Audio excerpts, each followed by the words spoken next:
On September 11th, 2001, terrorism struck. And in that one moment, everything changed. It was through these tragedies and hardships that the nation bonded together.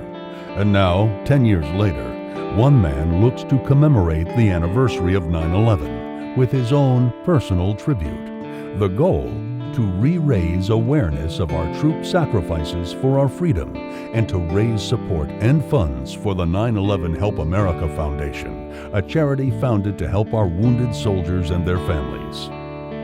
Max McManus, president of MRI, a health and fitness complex in Reno, Nevada, created a tribute ride to help accomplish this nearly impossible goal. His mission? To reunite all 50 of the United States by riding his bike in one continuous route, touching all 50 states in 50 days and ending on the 10th anniversary of September 11th. Upon completing his tribute ride, Max will finish out his mission with a commemorative ride through the streets of New York to a 9/11 memorial near Ground Zero, accompanied by individuals personally affected by those horrific events. When he sets his mind to something, he does it. You know, no matter how crazy we all think it is, to him it seems perfectly normal to do. He wasn't thinking, hey, what can I do for me, for Max? It was, what can I do? This one guy in Reno, Nevada, what can I do? And you know, I think he was brainstorming. He thought, well, what does he do best? His best event, in my mind, is cycling. He's a triathlete, but his best event is cycling.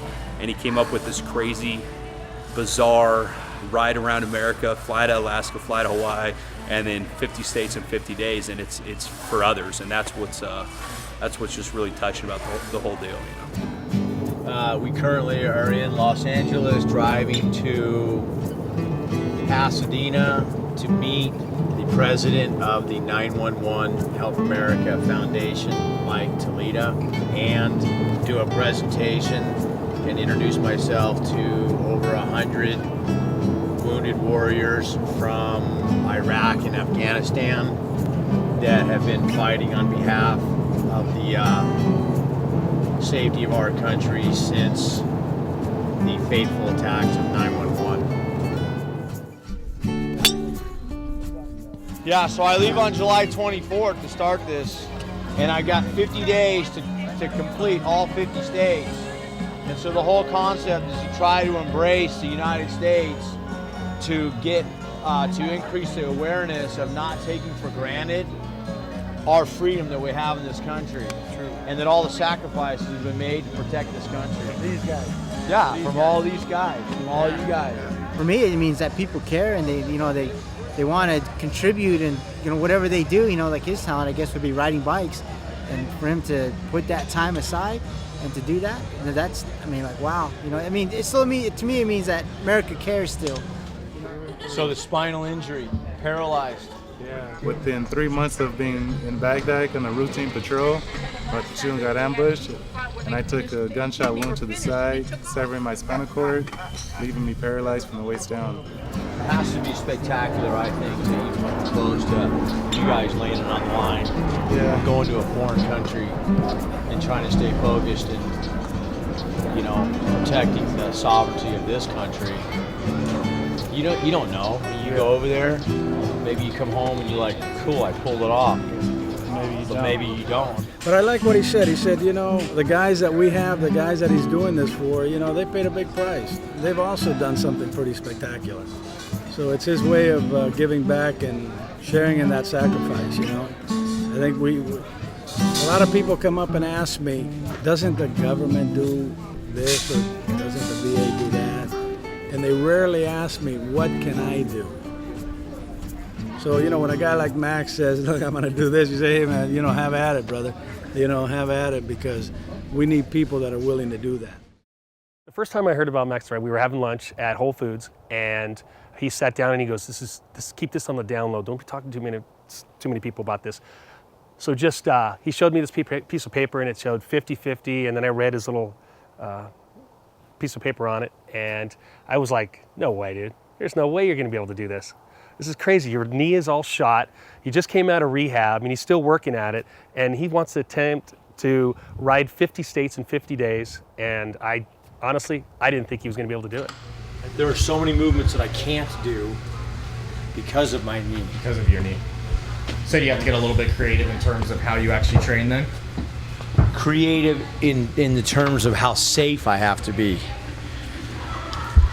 I think he's had like 2 surgeries, and the last one, most recent one, was in March, and he couldn't put weight on it for months at a time. And he told me this, I mean, as he was on crutches, that he was going to do this thing come July 24th. So my initial reaction was, don't do it because of your knee, do it next year, you know. But it was all about the 10th anniversary for him. The training involved in this, for me in particular, is twofold. One is the rehabilitation of my 3rd knee surgery, which is 2 to 4 hours, probably 5 days a week of doing knee-specific therapy, and simultaneously getting the quads and my lungs conditioned well enough so that I can endure 8 to 10 hours a day for 50 days. So they both are going on simultaneously, so it's kind of a tricky act to not have one compromise the other. I think it's going to be a huge challenge, but Max will figure it out. Like I said, part of what makes Max the best trainer I know is ways to work around injuries, prevention, rehab, icing, getting the swelling down. But I think it's going to be a tough endeavor. I know he's going to do it, but I think the injuries will play a role because he's taken off on July 24th, and he just had major knee surgery in March. So we'll see.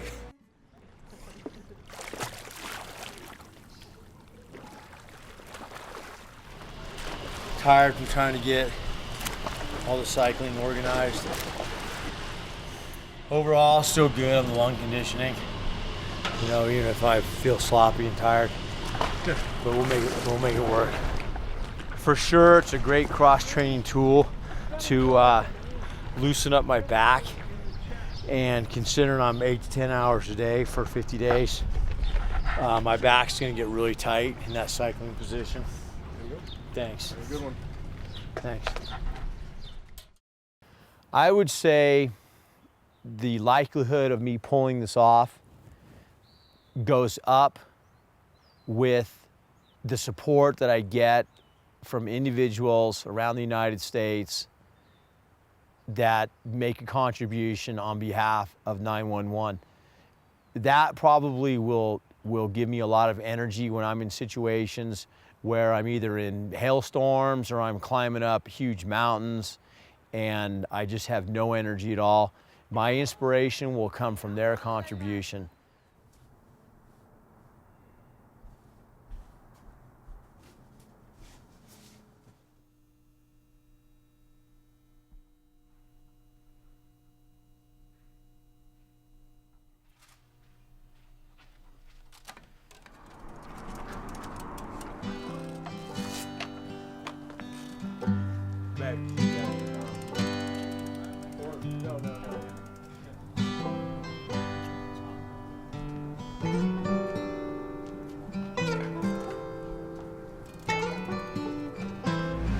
We started at the gym at 5:30 and rode here and basically kind of laughed, got him to relax a little bit and basically be here with him to take on this challenge. 3. Sweet. Awesome. Beautiful. Okay, Max, you're about to leave. How do you feel? Prepared but not ready, nervous, Like, I want to go. like I have to Kind of jealous, right? go to the bathroom. I'll meet him halfway between the ride, like when you got Thank you, Sean. See you in 50 days. Give me some, brother.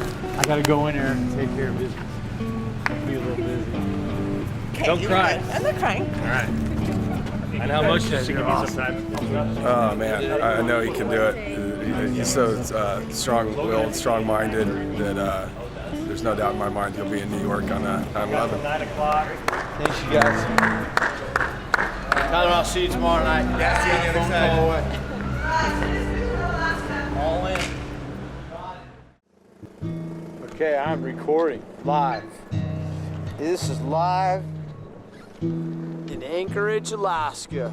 And I'm riding on July 24th, 12:01 a.m. I might actually log a couple miles out here.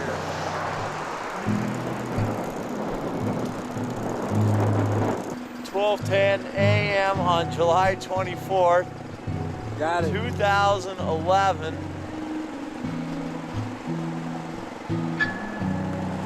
Riding into the airport.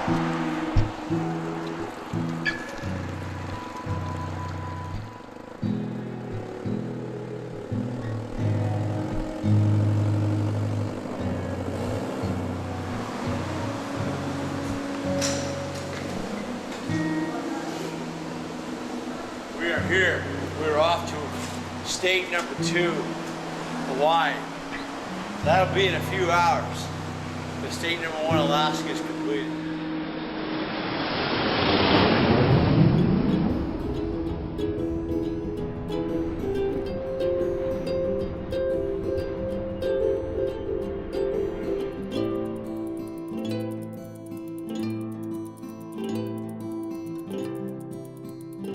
So after Max rode his bike in Alaska and Hawaii, he met myself and the other support car driver out in Las Vegas.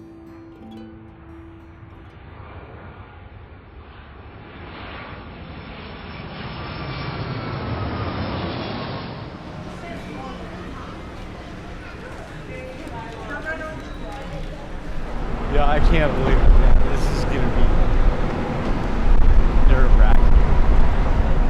From Saturday morning to now, I'm gonna say I slept 4 hours. But whatever, we're here.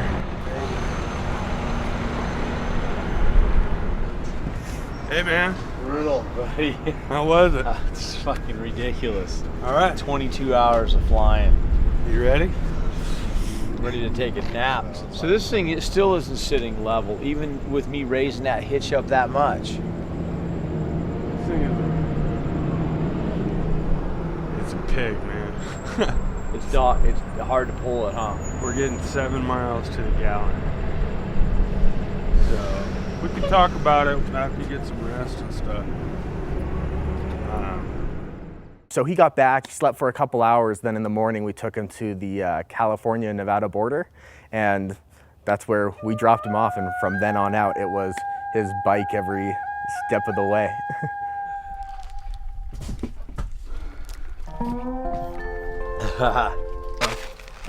6:11, starting time.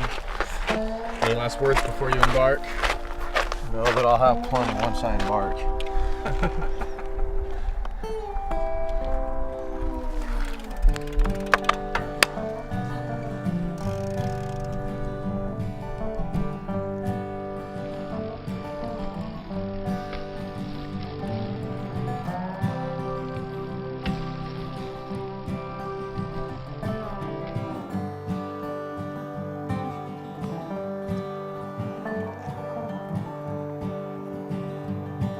I wish I had I never thought I'd want a freaking iPod, but I could use music.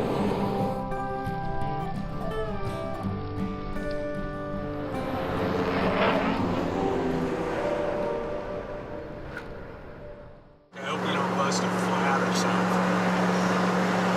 It should be alright. Yeah, that would be a bummer to get a flat on the first day. But my knees hurt so bad. Like that beginning, very, very beginning. Oh my God. Knees blast. The worst they've been in a while, or? Oh, by far. By far? By far.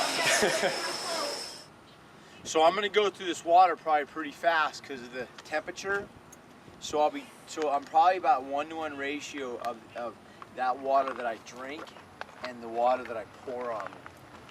So like you can drink and drink and drink and get rehydrated, but your skin is fucking boiling so fast that as soon as you drink it, it's just right sucked out of you, so you can't ever get that water inside your blood.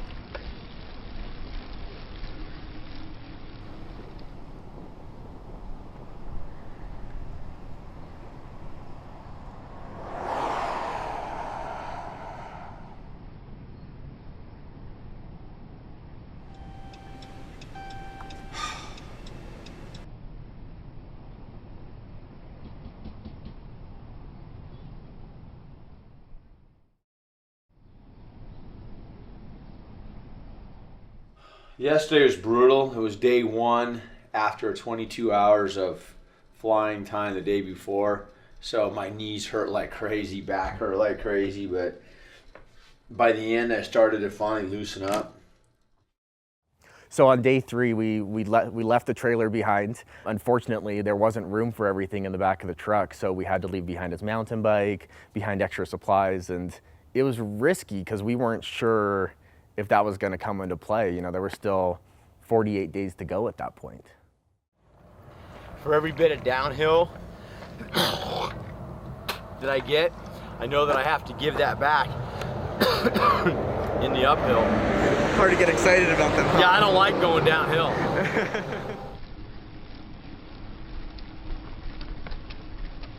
Max's keep your feet dry trick. I guess I'm putting off a little heat. This part you guys can't watch. Yeah. Shit, man, I got a hot freaking hot junk. Okay.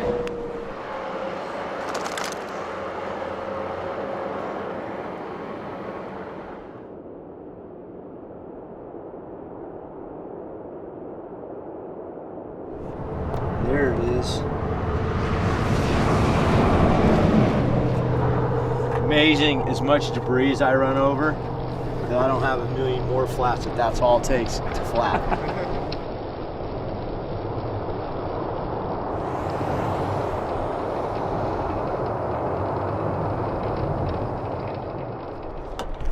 All right, let me top off here. We only got 15 miles to go.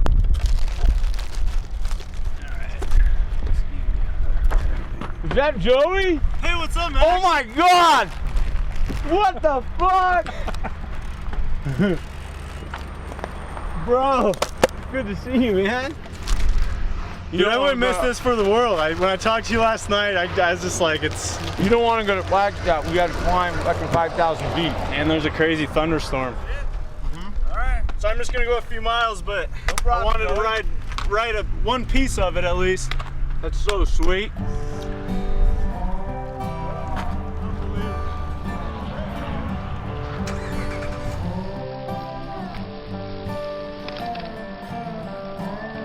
I think couldn't have worked out any perfect. See the smile on his face, that's what he's doing. That's the happiest we've seen him since he left the airport. He's an intense dude.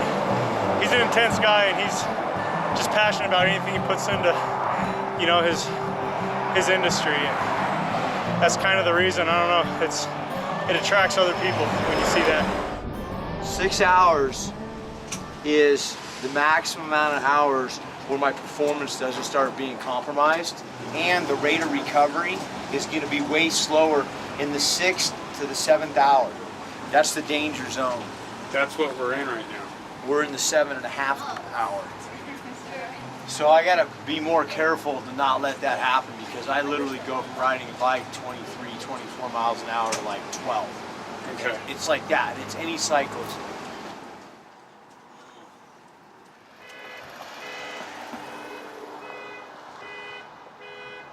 His biggest challenge, staying focused mentally.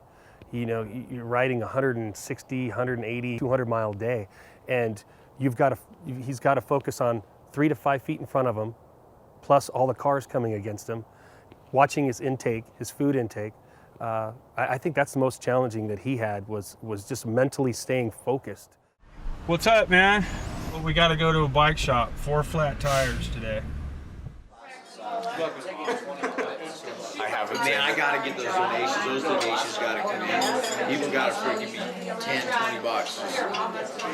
You know, I mean, I'm not worried about it, but I don't want to like forget about it. Yeah.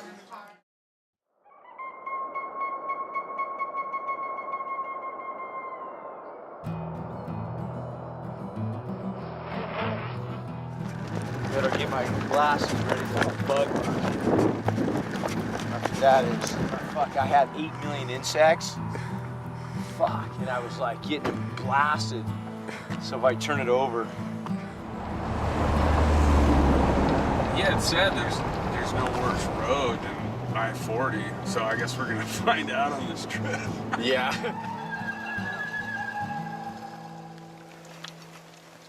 So here we are, 40 miles from the end of day 4. Rockstar. About 112 miles into today. We're gonna blast through this sucker. 2 more hours, I think. Sacrifice to me means making a decision that will create some inconvenience for sure, and being focused and committed to something that's bigger than a selfish act that you're going to do something. That's really what sacrifice comes down to. Four Corners Greatest Hits, Cool 104.5. Sherry Curry here with the Breakfast Flakes. We just got word, this is such a cool thing, that Max McManus, gentleman by the name of Max McManus, is trying to ride his bicycle through all 50 states in 50 consecutive days. Yeah, that's like 150 miles a day. He's on his way to the Four Corners Monument, which is great because, you know, he can hit 4 states in one fell swoop. So smart man. But nevertheless, very cool. So if you see a guy out riding a bicycle and you don't know what it's all about, what's going on, he's out in the middle of nowhere, somewhere in the Four Corners area, that would be Max.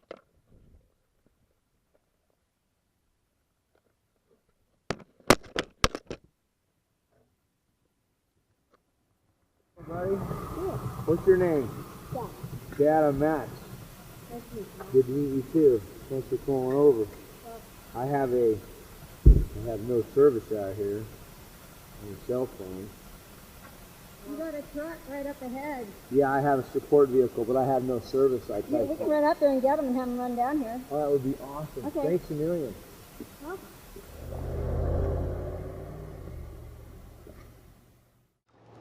All right, we're sitting up the road here, sitting up the road a piece, waiting for Max, and this lady and her son came by. They told us they had heard about it on the radio, and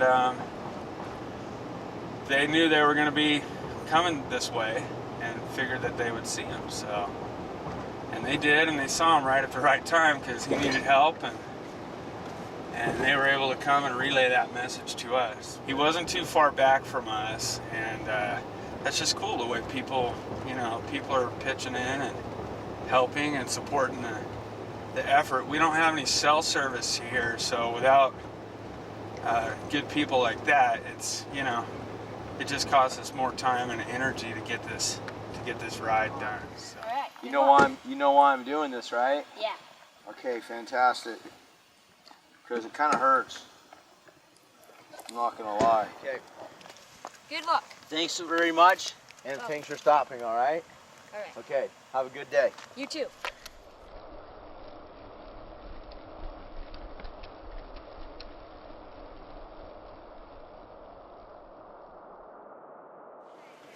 Is there anything back at the road? And I wasn't smart enough to say on the way out of town, grab freaking the whole McDonald's thing. I'm gonna fucking get it right eventually. Cold, rotten food is better than no food. Well, we got some stuff. Fuck, man. It took every speck of energy for me to get to this point. Anticipating sitting down and having a...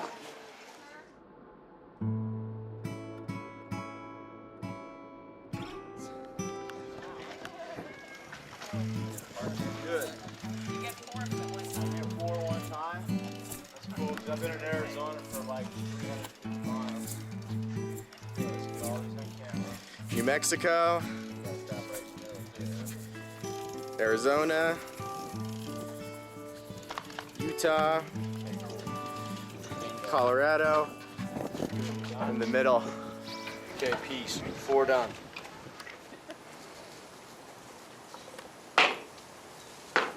Alright, we got any shit. Let me see this thing.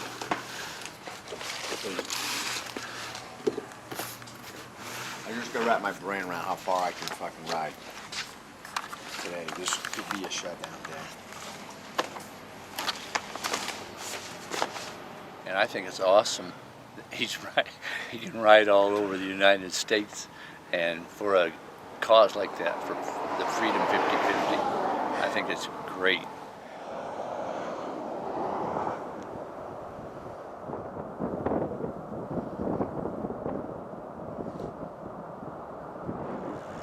It's hot and windy.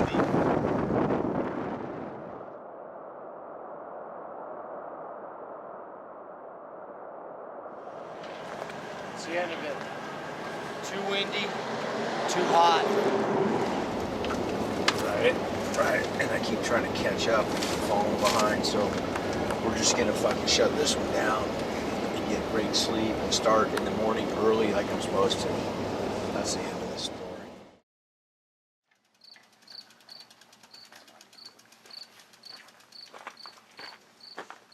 The reality is that the route, it has a deadline to it. It's not, I'm gonna go ride 50 states. It's a race, man. And I have to get it done in 50 days, so I need to basically race across the country. Long ass, methodical, patient day today. Trying to stay in the zone.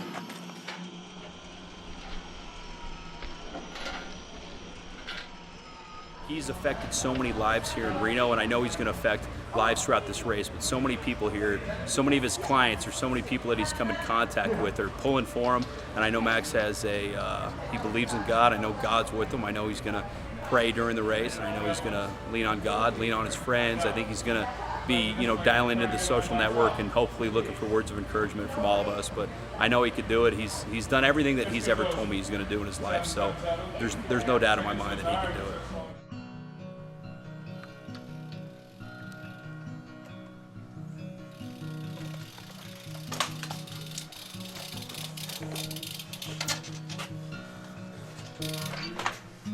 Yesterday I would grade the first 30 miles, energy a D.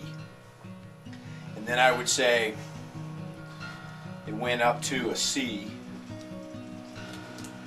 at the best, and then I would say it went back to a D the last 20 miles. Today I would say I started off a C+, and I'm holding a C+. Maybe after these calories, 20 more miles in, I might be able to get to a B. If I can get a B, I'll be super happy. All right, man. First sign of life after being in the desert for 3 days. We've seen him go through an Ironman, and I remember when he first told me that he wanted to do this Freedom 50-50 ride, 50 days, 50 states, 7,500 miles. I'm thinking, in Ironman, you're typically done within 12 hours. It's a one-day event, and it's exhausting. We saw how difficult that was for him to finish and accomplish, especially with his knees and his calf. He was having a lot of problems. That was an amazing accomplishment in itself. Now, to take that and turn it into a 50-day, 8-hour experience, I just thought it was never going to happen. But I also always believed that if it was going to happen, it would be done through Max.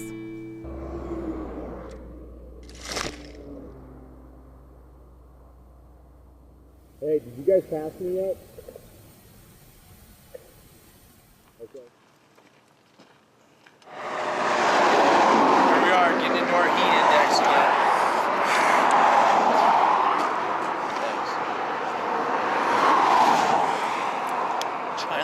How come I can't get done by 11?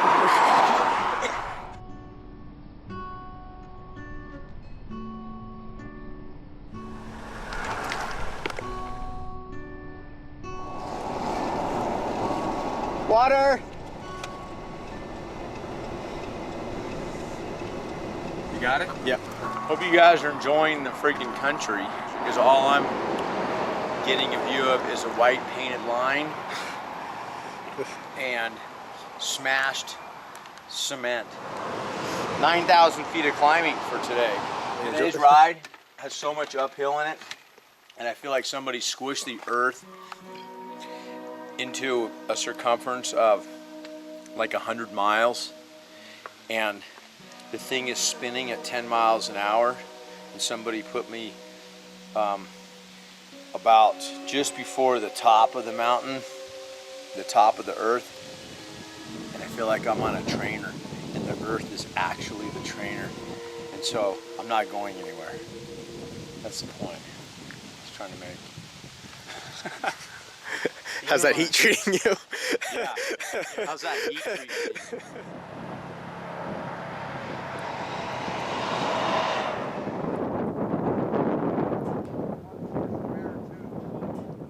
We got 12 miles.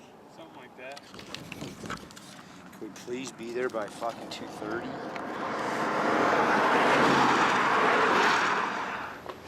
That was fucking brutal. Never thought we'd get here. The amazing thing is, I don't feel as shitty as I did yesterday. Oh, that's good. So we arrived in Moab after a really long day of riding. I think Max was about 130 miles into his ride. 105-degree heat, these huge hills that he was climbing up, at least 4 flat tires. So it was a pretty rough day for him. So because of all the flat tires, he had to go to a local bike shop. At that bike shop, one of the employees recommended that he took this bike trail out of town. You know, you avoid the freeways, traffic, those kinds of risks.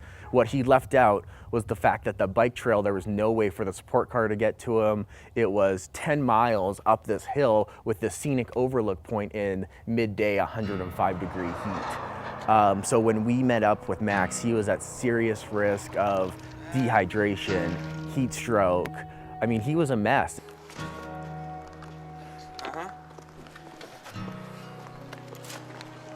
Climb through the canyon, 103 degrees,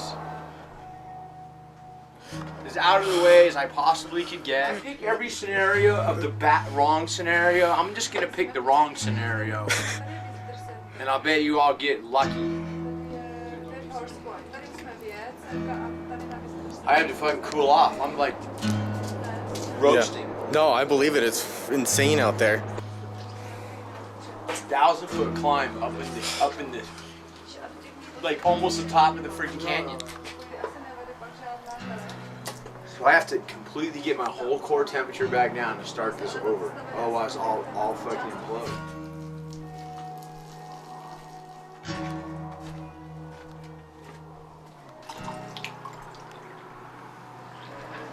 Here.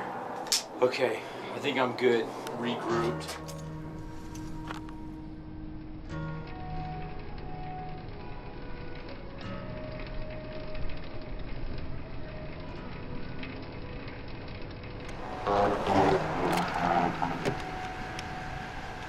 This is great. This is exactly what I was looking forward to.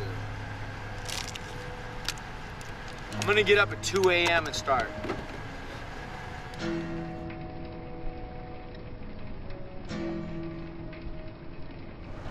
That's it, I quit.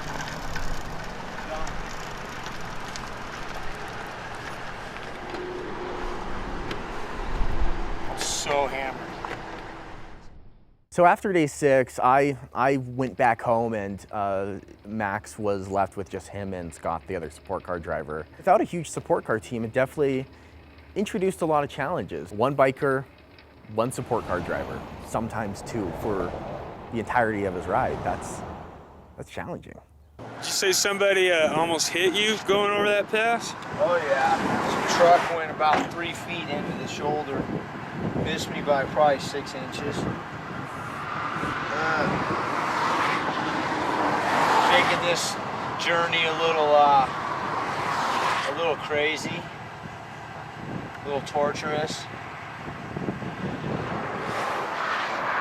All right, a little over an hour. We'll be done with this 160-mile day. Catch up a little bit. Here we are in, looks like Salt Lake City, I guess.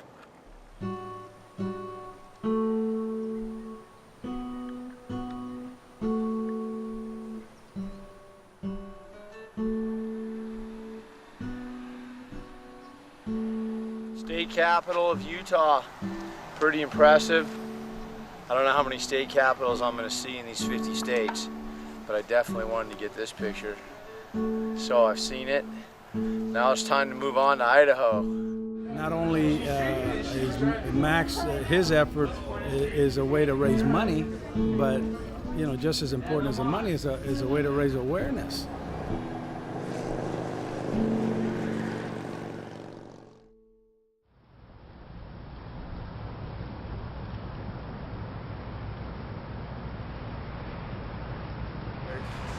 So here's what I just observed.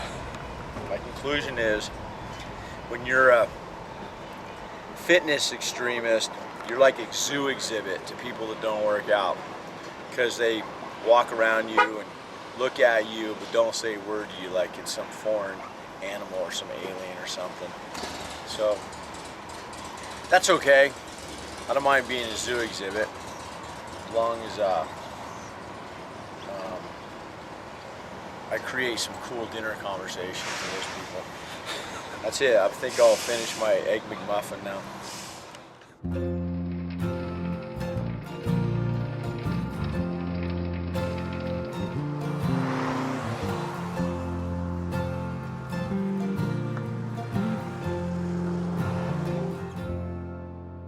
That's a great question, because I was playing that through my head quite a few times today, as far as like where I draw the motivation from. And it's kind of funny because the first part of my answer is all the people that are supporting me that you know, inspire me to get this thing done. So those are like all the positive people. And then I segue from there to like what the guys in the military have to deal with from what I've seen in footage of being in, you know, Iraq and Afghanistan and that whole war zone stuff. And Day 11 in Boise, already was in Oregon going north, and legs are pretty trashed from the 170 yesterday. Doing a lot of climbing out here in the hills, about 85 degrees already. So we're just gonna cruise, meander along these rivers, I guess, which is kind of cool. It's just sort of a grinder day. Not a lot going on. To have your higher authority or your mentor or something to do something so extravagant like this means a lot. So for his clients to see this accomplishment, it's going to drive them, because a lot of his clients are cyclists themselves or triathletes themselves. So this just may push them to be more challenging upon themselves. Today's ride was pretty unique in the fact that right at the beginning of that 1 hour climb, I was in Mountain Standard Time, and when I got to the end, I was in Pacific Standard Time. So that 1 hour climb at the top, it was the exact same time as when I started. So I guess I did that climb in no time.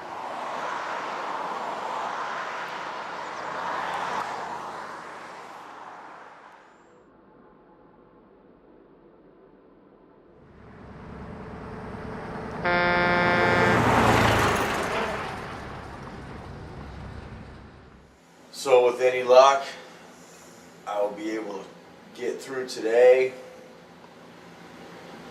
without getting smashed or crashed,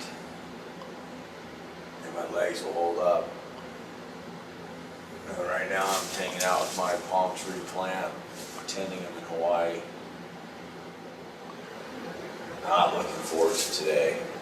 Maybe it's because it's number 13. Max is riding through all this. Look at this shit.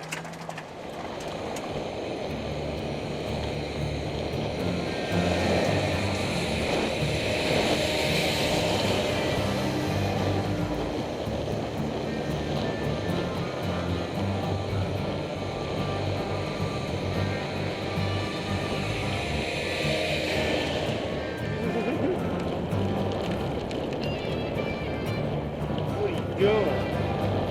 Are you out of your fucking mind?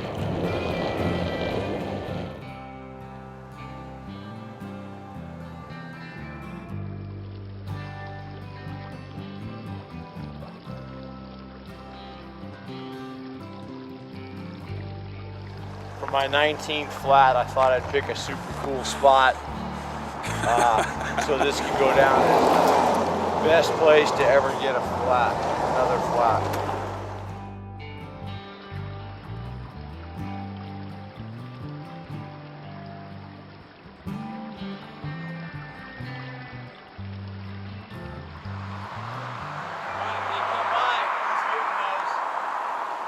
They live in New York. Well, I think this is just a great thing that you guys are doing.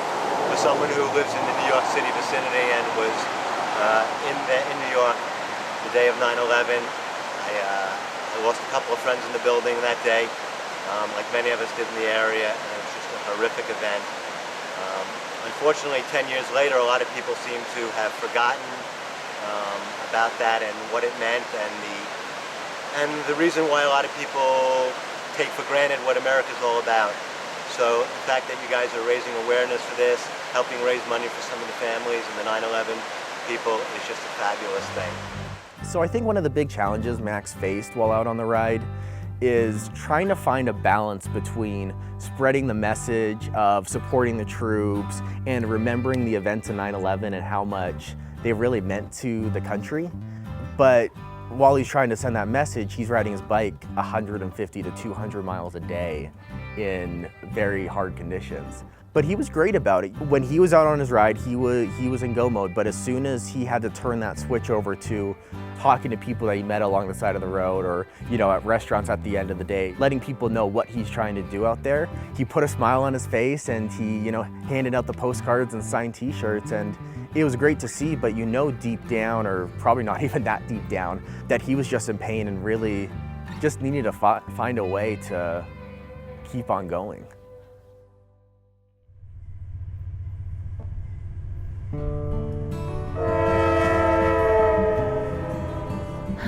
Max is probably the most patriotic person I know. Max is very into politics, very patriotic, and now that I know him better, this ride, something typical that he would do. I keep telling him that he needs to get involved in politics or something because it really is where his heart is.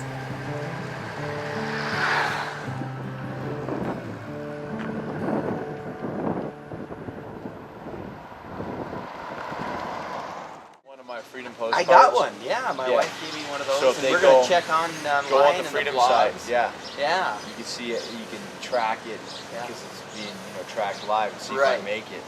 If I have no doubts. Well, it's pretty brutal. It's in. It has just a pretty intense cause in memory of the 10-year anniversary of 9/11. Yeah. So, I'll kill myself to make sure I make it.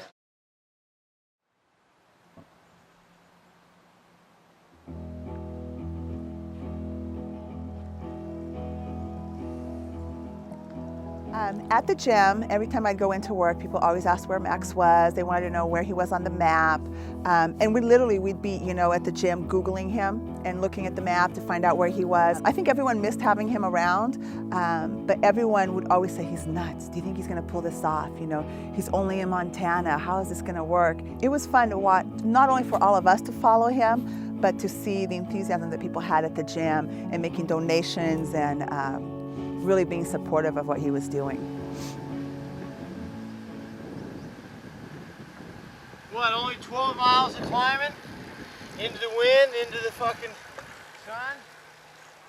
Come on, there's more.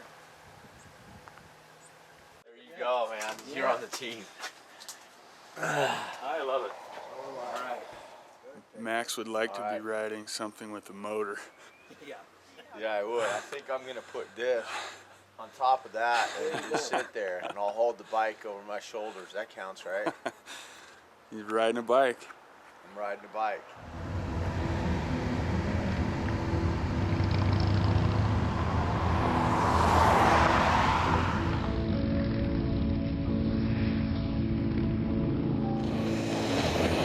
I'll see you guys later.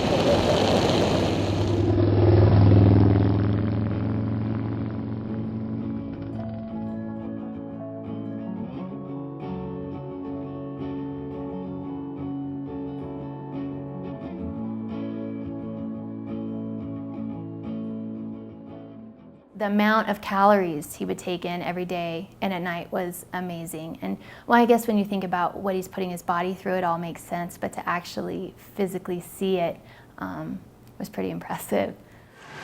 Almost 90 miles in. This is 180, 280, 300, 400, 5, 6, 7, 8, 9, 10, 11. This is 1,150 calories before the syrup. This is where I ate Jersey Lily in Ingomar, Montana, probably a population of about 8 people, and I think 4 of the 8 people made my breakfast.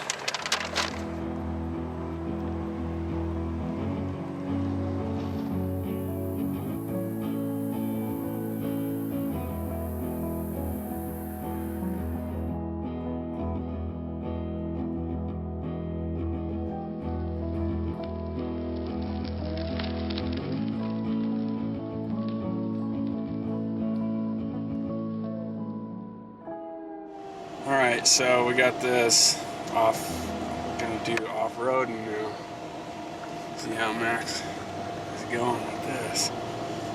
Max is not gonna like this. They just demolished the whole freeway and sent everyone off-roading. Thank you.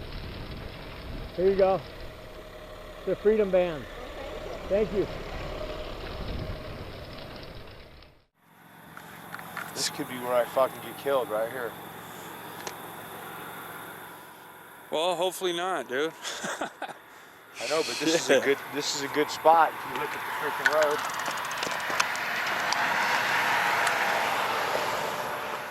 Okay, there goes Max. We're in South Dakota, and if you'll notice, there's no shoulder for him to ride on. And there's a rumble strip in between the white line and the gravel road, so. So it already happened. I got ran into the grass.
Awesome.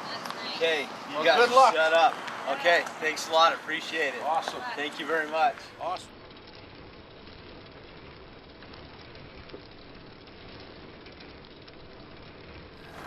Haven't been killed yet. Well, that's good.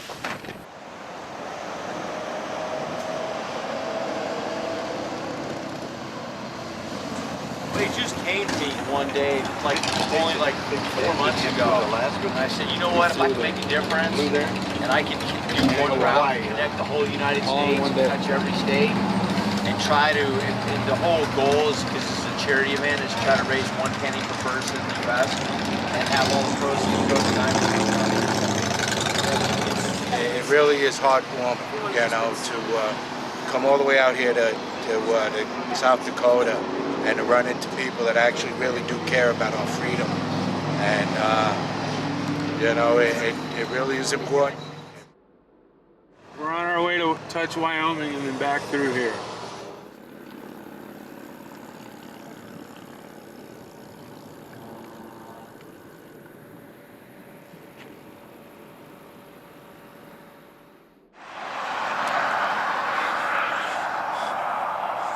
Got ran off the road again, so that's twice today. By a semi-truck, or? You know those I guess it round doesn't things matter. that are full of hay? Yeah, Say wide load? Those things. So yeah, semi with that shit. Oh, all right. The oversize. Everything's oversized when we're back to the old kind of rumble strip that we had when we started in South Dakota. Right. You know. It's like fucking beating a dead horse. Did you guys bring my engine?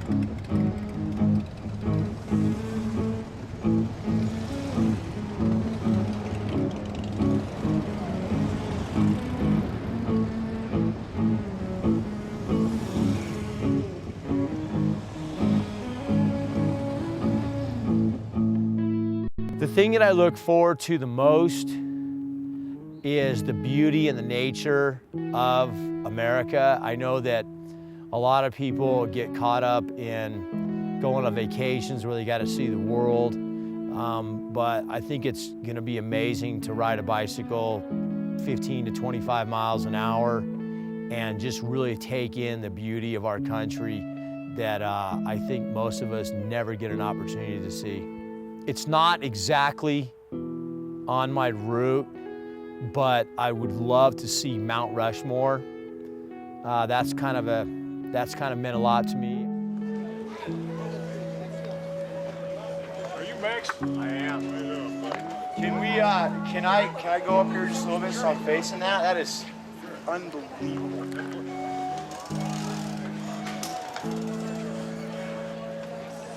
And on behalf of the 911 Foundation. How far have you got?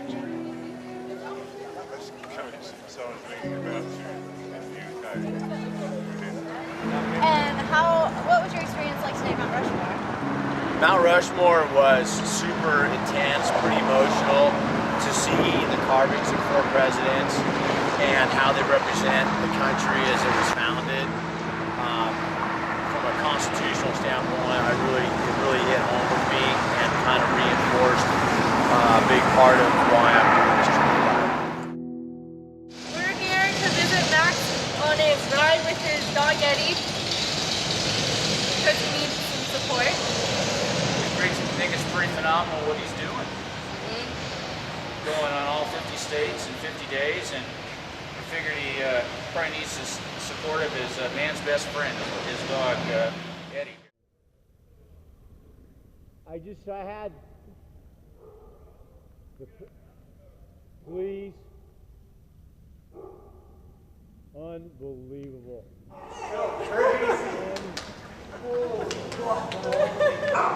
What's up there, girl? We'll do our first hug. What's up, Alex? How you doing? Not as crazy as you, buddy. Yeah. Daddy's surprise. It's like a little friendship. Eddie! Oh, look at it. Look at all. Look at that. You guys are insane. That was a myth. What are you doing, Eddie? Wow, little reunion. In this case, it's about America. But everything that signifies that man is patriotic, and I just want him to remember why he's doing this in the toughest times. Relentless, passionate, fun. I think Max lives his life in a very unique way, but he's actually living it. He puts a ton of challenges on himself that nobody else I really know does, and he follows through with them. And despite setbacks, he won't make excuses. He'll overcome them. But at the same time, he knows how to have fun, and he relaxes every now and then. But he's a passionate and relentless individual.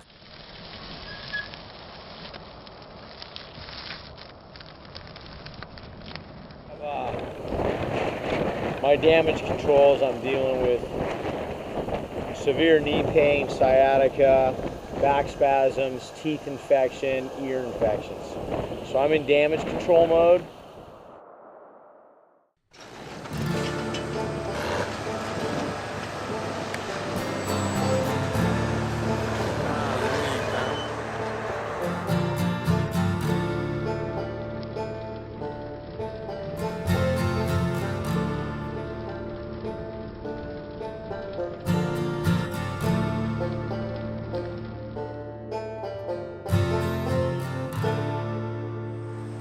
How about that invention? For fucking how long I've been riding with the shit slipping off because of the suntan oil. There you go. Ride safe.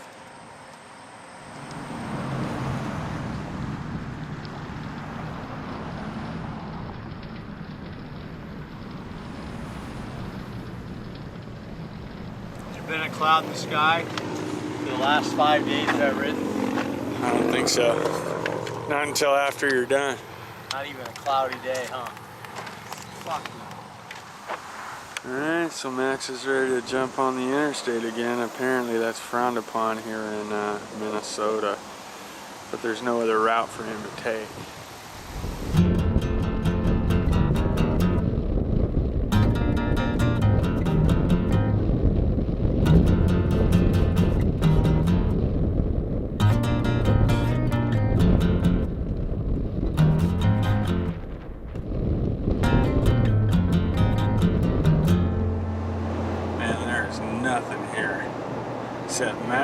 power lines and windmills. But the police have Max pulled over on Interstate 90 eastbound.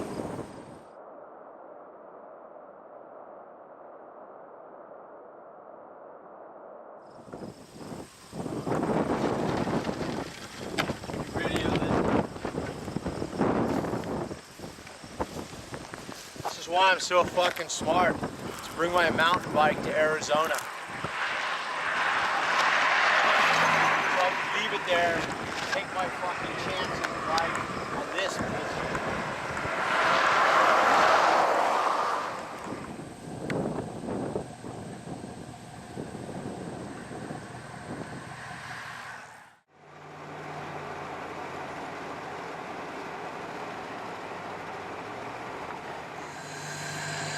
Today's day 25, last day of the first half. Start off by saying yesterday's road conditions were the road to hell. Today's road conditions are the road to heaven. Plus, the trees, the greenery, going over the Mississippi River into Wisconsin was amazing to look at. Such a nice change from looking at another 1 million acres of cornfields. And it's not even windy today. You know, what Max is doing is fantastic. You know, we love people like him that want to come out and do something for us. You know, recognize a little bit the need that we have. Very few people know anybody in the military, let alone somebody that was injured. You hear about it in the newspaper, you hear about it on TV, but you don't, the average American has no real contact. They don't really know the sacrifices that these young men and women have made. So not only is Max, his effort is a way to raise money, but you know, just as important as the money is a way to raise awareness. If there was anything in life that would complete life, make you totally feel like you've done something in your life and you've completed it, this ride that he is doing, it just sends chills down me right now just thinking about how great.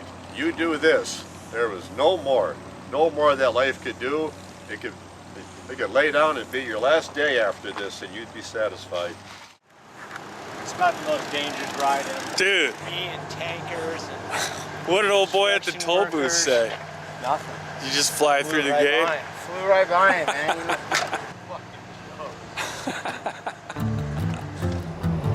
So there's Max heading into Chicago.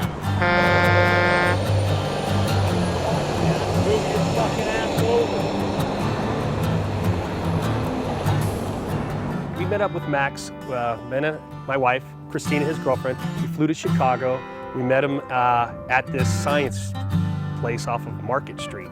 And all these cars are flying by, and we sat there and we were anticipating his arrival. And we started getting a crowd together. And people are asking, well, what's your shirts? What's this?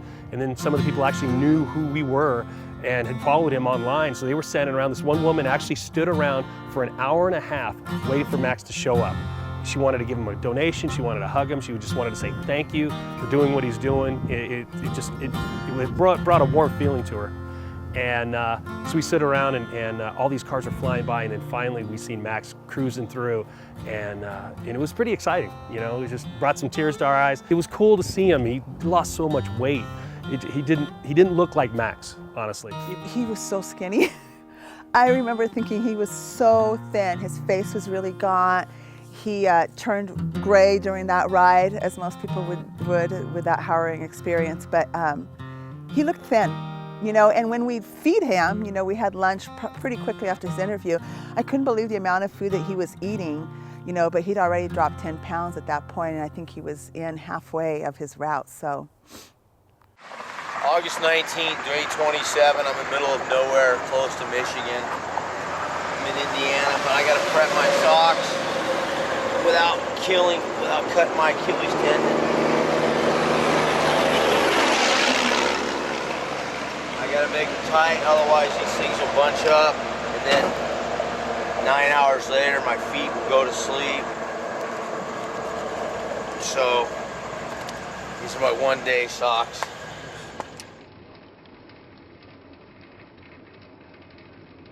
It looks like he has a flag coming out of his butt. You could tell that he had been riding his bike for a couple of weeks. He looked like he had aged a little bit. He looked like he had lost some weight, for sure. I think at that point he seemed good mentally.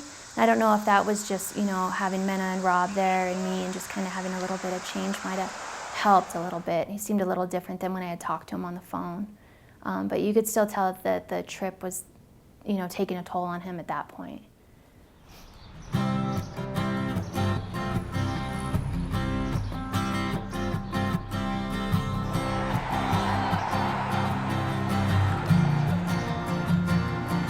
There he is! Woohoo! There's the man! That's right. What's up, bro? See you, man. Hey. Come on, bro. What's up, buddy? Holy crap. 151 for the day right now. 51. That's quite a ride. He and I were riding here. We're thinking, okay, we're gonna get off. We're gonna stop with him and ride for a few miles. And we're thinking like, yeah, we'll ride like 10 miles. And Troy's like, 10 miles? That far? That's a long way. I'm like, long way. Your Uncle Max has been riding for 4,000 miles. You can't put five miles in for me.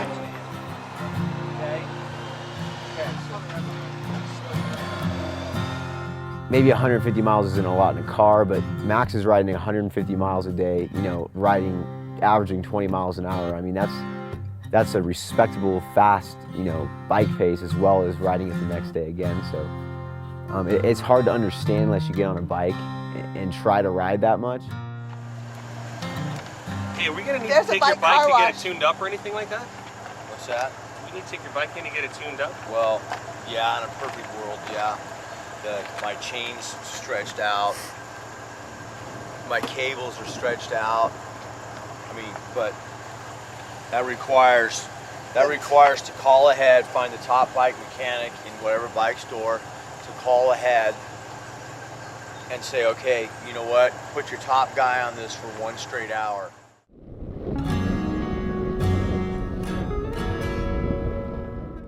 My name's Trent Thompson, from Chatham, Illinois, 22-year veteran of the U.S. Army, Illinois National Guard, a couple of deployments, and yeah, last night just happened to see the Freedom 5050 pickup truck sitting at the stoplight and wondered what it was. We Googled it and just touched real deep by what Max is doing for fellow veterans and our U.S. service members. So called Max, says, hey buddy, I want to ride along with you for a little bit. So thought we could give a little donation to the program and enjoy some companionship on the ride with Max. So that's why I'm here.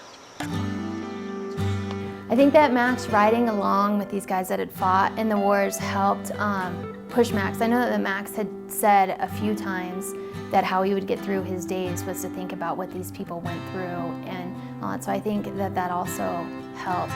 Once he got back on the bike and started to really focus, it upped his game. He understood what he was out here for.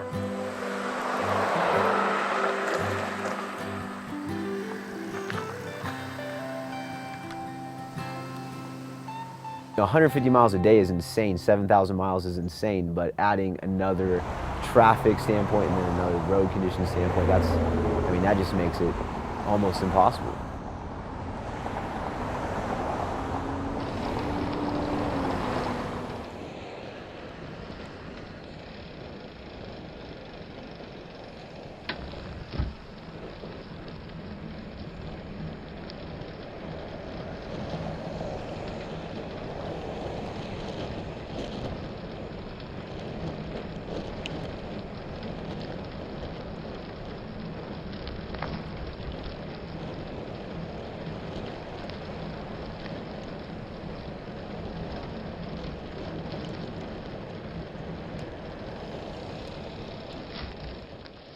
I think Max's biggest challenge out there truly was mental.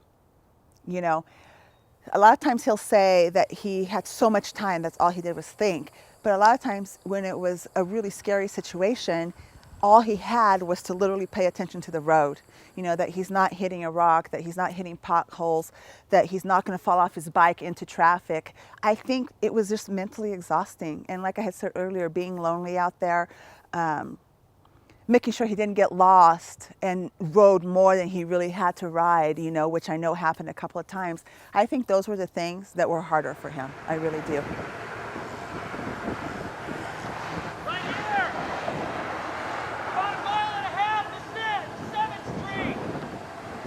Trying to navigate through these towns using GPS, then the maps, and then all these other little things that we're trying to pick up at the gas stations, you know, it's really tough because some of the roads have changed. Max has a specific route that he wants followed, and if you don't follow it, hell breaks out, I'm telling you. And he comes down, he's not a happy guy because he's so focused. That's why that he wants it done exactly what he has planned. This actually saved you miles. Go in this direction. About 1.5 miles to come up to our destination. You sure? I screwed up one time, and I felt the wrath of Max that day, and it was you know, it's understandable. And I apologize, and we fixed the problem. We got him back on route, and we finished. But I'm telling you, navigating through all these different streets, cars, trying to get him away from major highways, it's tough. It's really tough.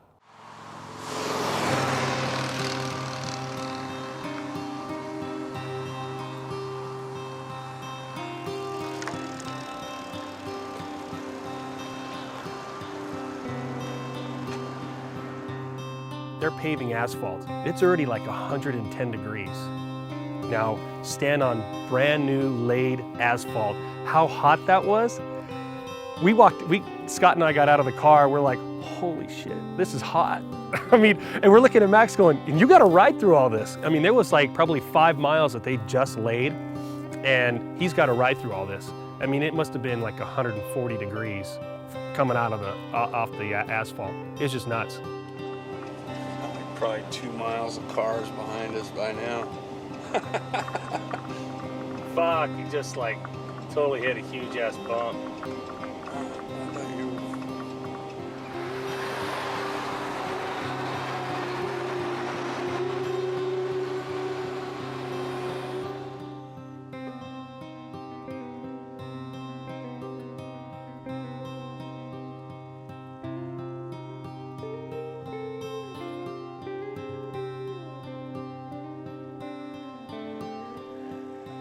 Oh, it's gonna take a big toll, not just physically on his knee, but mentally. I mean, this is gonna be probably the biggest challenge of his life. But I think, knowing Max as well as I know him and the respect he has for the troops and the families that endured what happened on 9/11, I think that's what's gonna get him over it. It's not gonna be anything personal. It's not gonna be break the world record. It's gonna be trying to raise money and go through these cities to raise money for these people that have affected and bring awareness to, you know, everybody already knows what's happening overseas with the troops, but to bring a little bit more awareness and raise some money for these people. I think that's the image that he's going to focus on when he's wanting to give up, when he's on the side of the road throwing up, when, you know, he's staying at a rundown hotel for the 15th straight night. I think that's what's going to get him through it.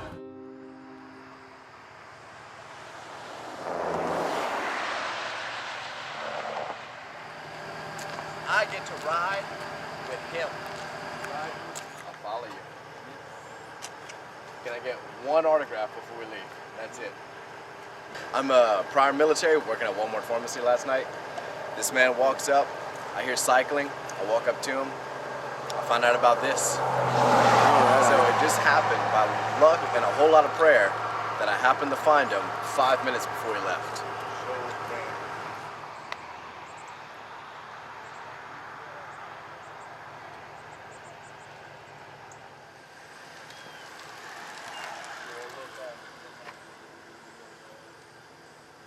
What's that? What's your stuff today? So I got to go to Jackson because my bottom bracket is finally, the bearings are finally starting to wear out. And yesterday it was just grinding all over the place, and I'm like, shit, I know that the bottom bracket on this bike is on borrowed time.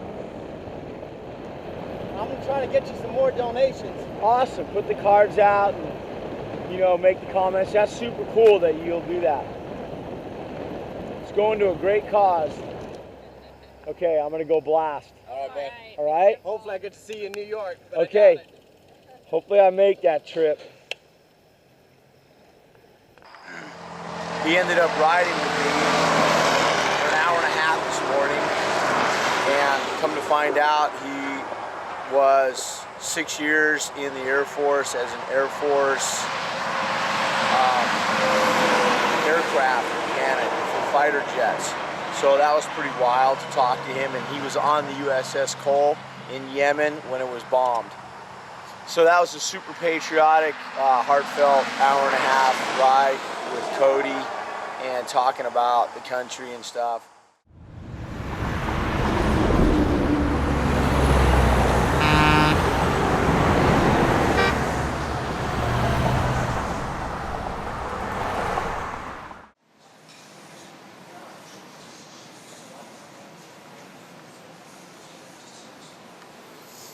We may have to Dremel it out. He's looking at some other possibilities to get that out of there, but we'll figure something out, man. Okay, the outer race is cracked. That means we can actually get it out.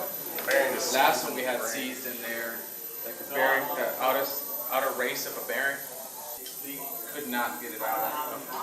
Hi, I'm Brian with Indian Cyclist, and this is the bike we just finished fixing up. Replaced the chain, the cassette, the bottom bracket bearings, put some new tires on it, retaped the bars for them, and just all around gave it a nice tune-up, got him ready to go for the last 15 days of his trip.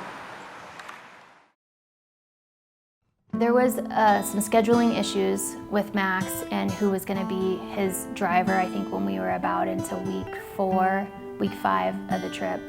So for 2 days, Max actually had to ride alone, which scared me to death. I've never in my entire life ridden with a 20-pound backpack for over 300 miles in 2 days. So my back was absolutely fried, more fried, and the sweat and just the heat, you know, on the backpack sticking to me was just so gross. And when you're climbing, the backpack's like all over the place, you know, when I'm climbing. So that part was absolutely nightmarish.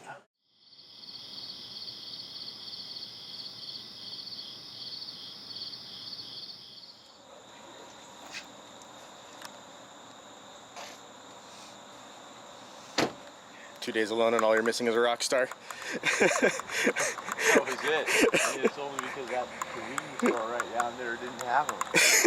I love it. The rock star, you gotta get my personality back. It's been gnarly. I mean, it's gnarly. Like the last few days, yesterday was the first day in the last 1,000 miles where it didn't go above 100 degrees. It's gross. And with 90% humidity.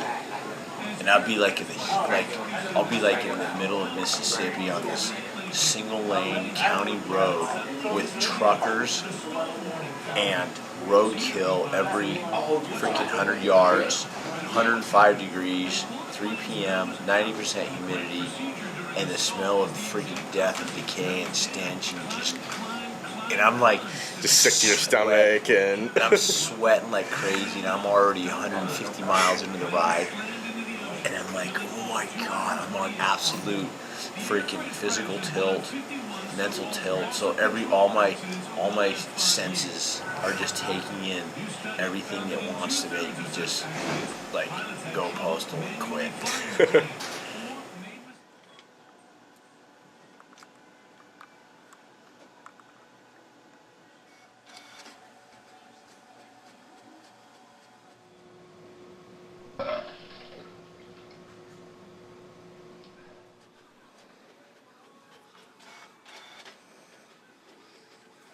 It's not a very good starter, Tyler. No.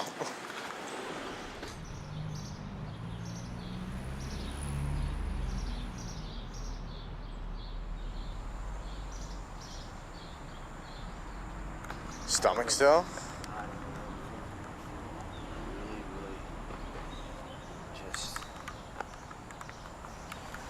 like I need to lay down. Yeah. I'm gonna go, I have my hotel room. I'm gonna go lay down. Okay. For an hour. Okay. So, I'm glad you hauled ass down here.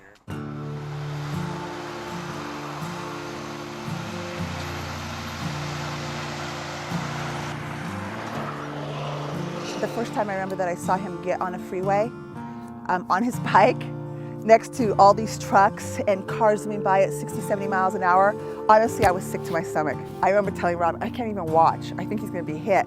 Because here he is merging into 2-lane traffics, you know. It was insane.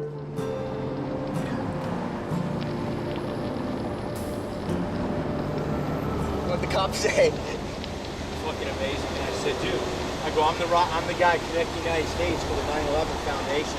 I go, I have to go through. And I got a meeting with CNN in a little while. So he's like, oh, okay, well, hey, no one's notified me on this. Let me call ahead and make sure that if anybody calls ahead that you... Oh, he cleared you? That you're cleared.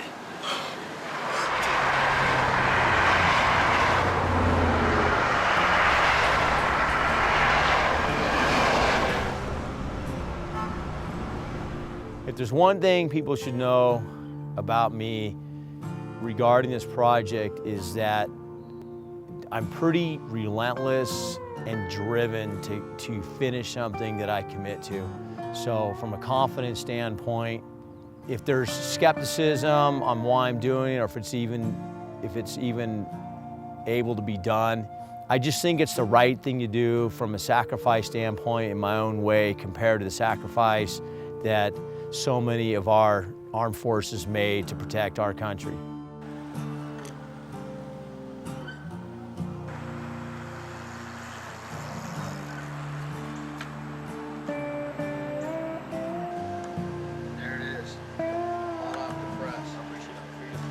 What he's doing with the date that's coming up, I think it's just fitting that people remember and not forget and do what they can to benefit the people of 9/11.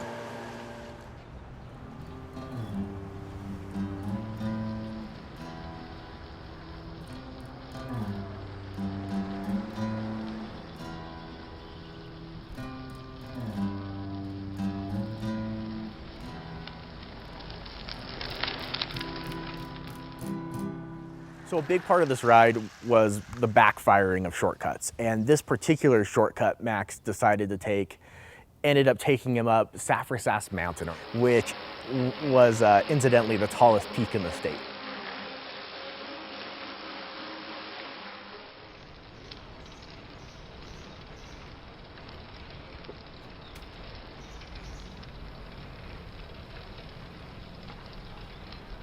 I'm gonna be able to get through. What about me? Makes sense to drive that thing up this road. Huh? In our time.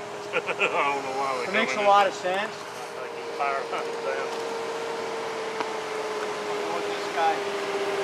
Okay, so now you have to go back and I have to go forward. Yeah. Fuck. Up here? No, this is Sassafras Mountain.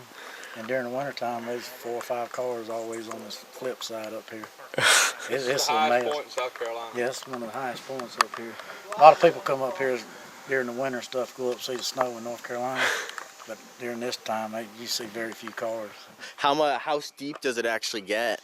I don't know exactly how steep. But it gets steeper than yes, it sir. gets steeper than. Oh yeah, yeah. That. This is one of the baby hills.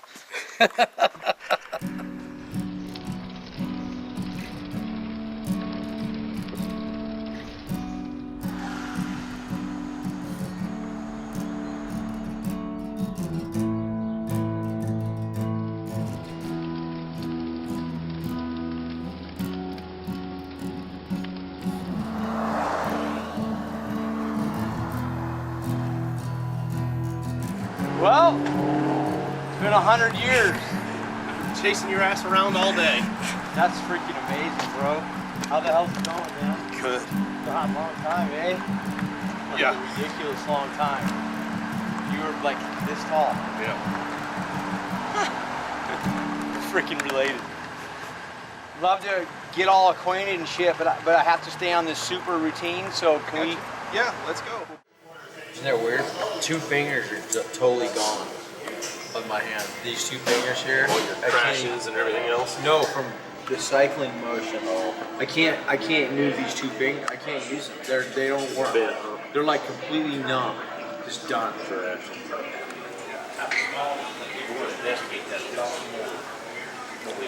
Sydney really, really wanted to come today, but I couldn't find anybody to go with me as an adult who could watch her while, if things had played out like more like we were trying to plan. So instead, she wrote you a letter. And Sydney's how old? Sydney's 10. Okay. Dear Uncle Max, hi. I wish I could come and see you. I think what you're doing is great. You're doing a great job, and I'm very proud of you. I told my class about what you were doing. They were amazed, including my teacher. I hope I will get to see you sometime. Keep pedaling hard. Love, Sydney McManus. There you go. 10-year-old's artwork. I don't know if my bike looks that good, but that's pretty cool from my niece.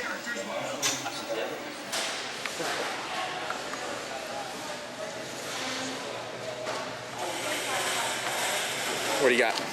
That's vitamin C, antioxidants. That's calories, period. Blueberries, more antioxidants. Bananas, potassium, electrolytes. 1 energy drink so I can come alive in the morning. Non-digestible glucose during the ride. Diet Coke, because anyone who knows me knows I have to have those intermittently. And 1 Shiner Bock a day at the end of the day to come down from the endorphins that I've made and all the adrenaline. Let's wrap it up for today.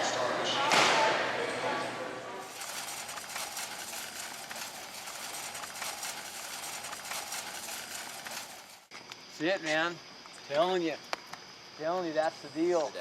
Well, I live in Wilkesboro, North Carolina, and Max is my brother. Excuse me. Haven't seen him for a really long time. And I just really think it's awesome what he's doing. And I really needed to see him. It's been since 1989. So I came out here today, meet up with my brother, say hey, chit chat, get to know him again, and just help him support the Freedom 50/50 9/11 Help America Foundation.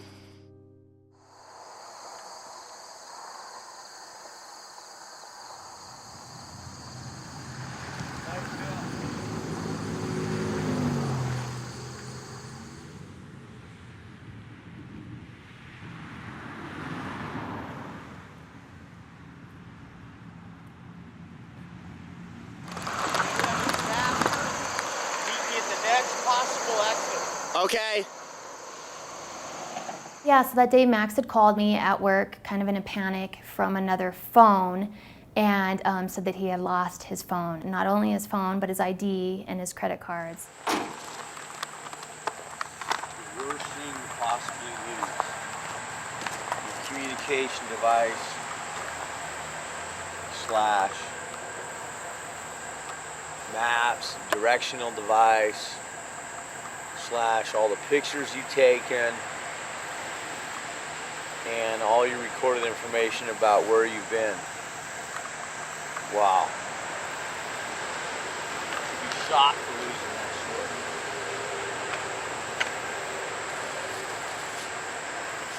So he ended up rewriting the entire morning's portion, which was through the Appalachian Mountains, on his bike.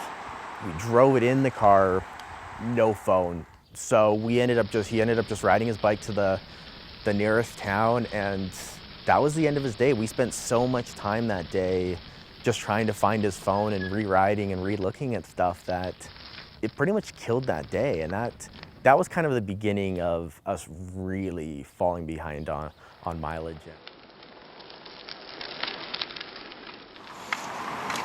Yeah, iPhone off the Appalachian Mountain. That boy lived by Google Maps and the blue dot, and without his phone, I think he was lost without the little blue dot. So luckily the phone got replaced that day, and he found the little blue dot and was on his way.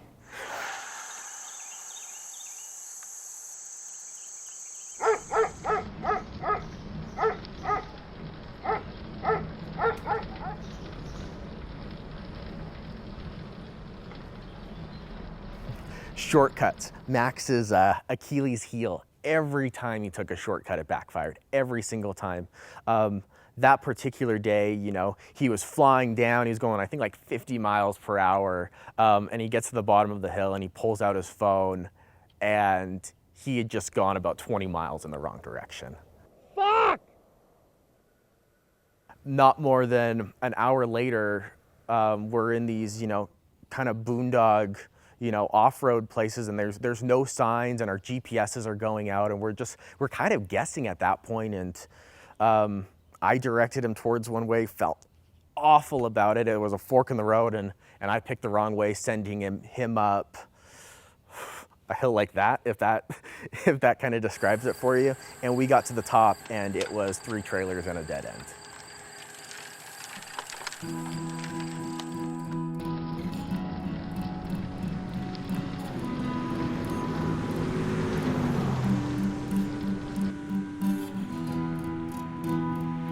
Alright, I'm just fucking cruising around the mountains. Not trying to do anything special. Like makeup time or anything. Just trying to keep myself from fucking getting dehydrated or injured.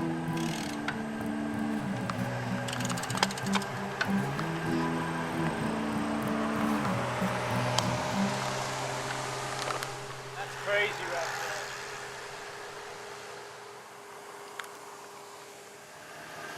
Okay, so like we just made a turn, right? Yeah. So my blue dot moved that much. Yeah, so did mine. All right, so that much was that much, which is whatever. That we've just come up this road a half mile. No, I don't think it was even that, was it? How bad of a road is this?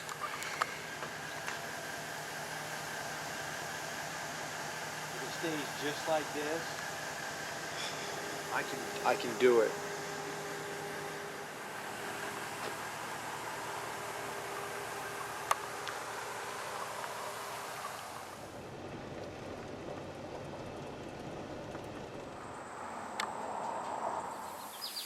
What am I gonna do? Go up 1,000 feet of mystery? What do you think? You know what? It's so funny that the last 8 days, 10 days, they're trying to beat me down, Tyler. They gave me the 105-degree weather. I didn't quit there. 300 and something miles with my backpack on. Back was fried. I didn't quit there. And then we got thrown up 3 days ago. Whatever that was, eating whatever, didn't quit there. Then we got to South Carolina. Let's go up an 18% logging road. I didn't quit there. And so today we have a new scenario. We haven't experienced this one yet. So let's see if this one can make me quit. It's gonna try, right? And it's always easy to start. That's what he gets for trying to be smart and trying to find a shortcut.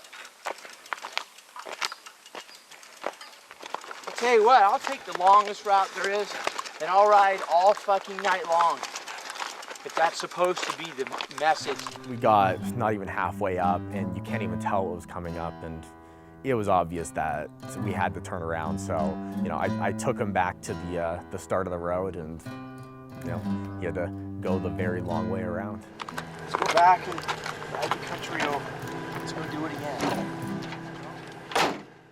I've been working out with him, riding with him, training with him for 4 years now, and right when you think you're mentally as tough as him and you can go out and ride 100 miles on Highway 1, you know, in the wind and fog, he just knocks it another step. He's just always pushing that limit. You know, he's the most driven just mentally strong person I've ever met. You know, he motivates me. The first morning I was back out on the ride, I remember we all went to a McDonald's and brought the maps inside, brought the Google Maps we came up with. We would kind of outline a plan for the day, which we never really knew for sure if we were going to stick to that plan or not. I mean, having never been on these roads before, having never been in these states before, we didn't really knew what faced us, the weather, all that stuff. But we would kind of devise a plan for the day and then go from there, improvise when we needed to, which was pretty much every day.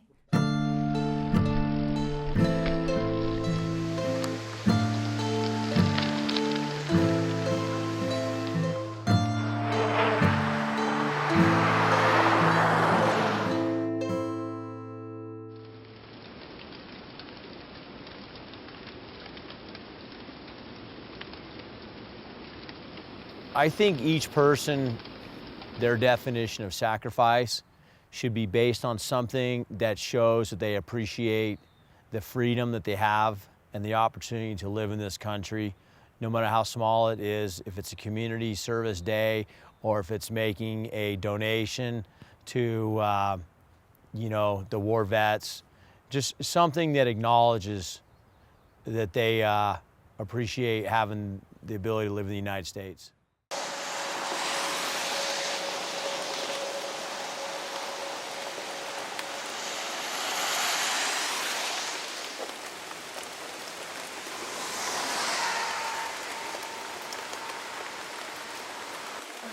Being in the car and seeing the rain and traffic was difficult. There were times I literally wanted to get out of the car and throw him in the car because I didn't feel like it was worth his life. If I didn't know better, I would have swore I've already been hit 10 times today.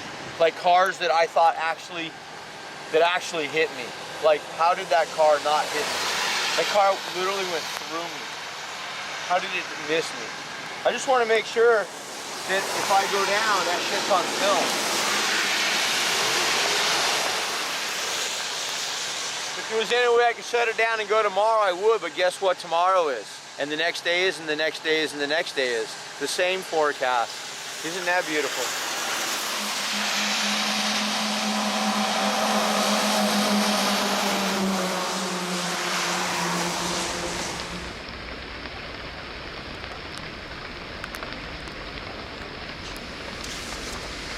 That just blows my mind that they have this dog shitty of a fucking road with no shoulder. This sucks because I have no way to know. None of us have ever been on this road, so we don't know if it turns into, if it's going to be a shoulder like in 10 more miles. We don't know. We know nothing.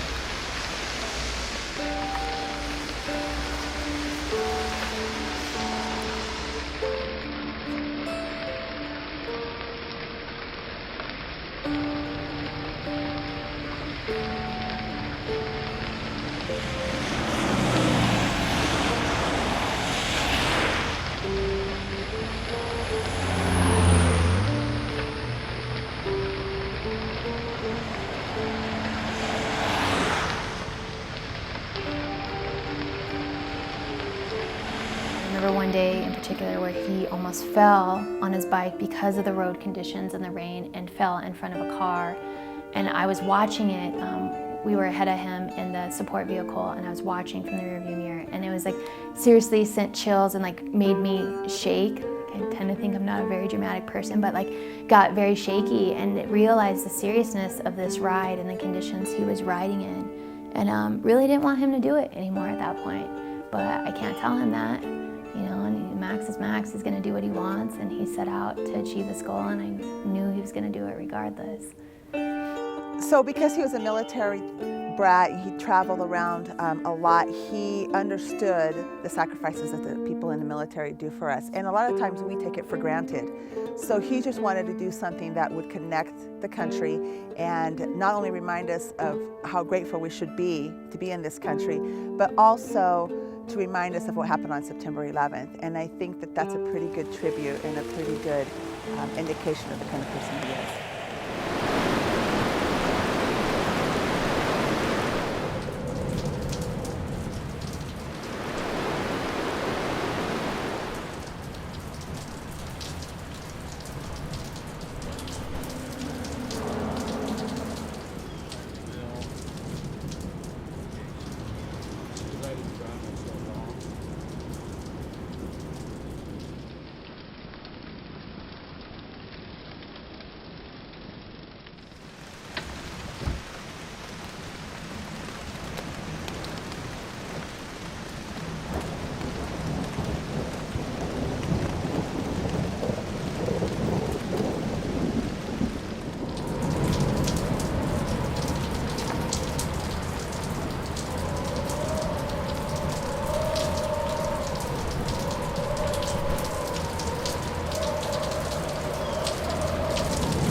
Right. So I got to get Brianne on the phone, and I got to find out how the donations are. If the donations suck, then you know what? Then fuck this shit. Because I can't even imagine the fucking people back home that'll be like, oh, that sucks, you didn't make it. Oh, that's fucking brutal. The weather was that bad, you couldn't do it? Well, you know what? You weren't there. And unfortunately, I don't know if it can even be captured on film as intense as it was. One of the worst weather days, we had stopped at a McDonald's to try to get Max dry, a change of clothes, warm. At that point, we were wrapping his feet in grocery bags to try to keep the water out. We had gone and got him rain jackets, stuff like that, to try to keep him dry. But when we're talking about downpours and this boy being out in the rain for 8 to 10 hours at a time, it was freezing that day, I remember, and I think it was the first time I had seen maybe a little bit of doubt even in Max about whether he was going to be able to complete it. We had tried to get him on safer roads, tried to get him off the highways, but it was just everything that could go wrong that day was going wrong, and I think it was the first time I had started to see him maybe a little bit defeated by the whole mission. It's like the worst road you could ride on. 18% incline and not actually getting one single bit closer to the final destination.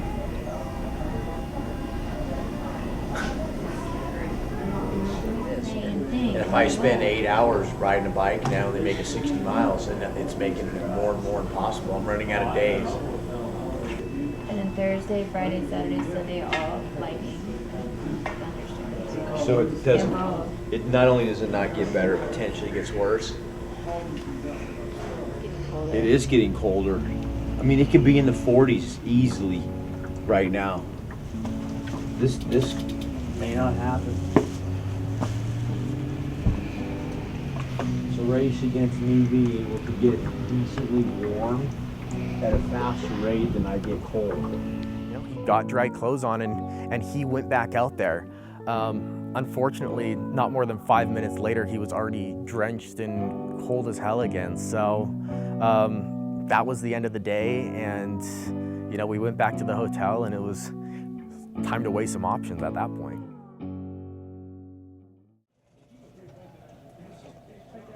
Do or die day. It's day 46. Can't manipulate. Yeah, me too. That's all we can do. That's right. Timeouts anymore. Every safety freaking backup plan has been used up. Pretty much must get at least 170 miles in today.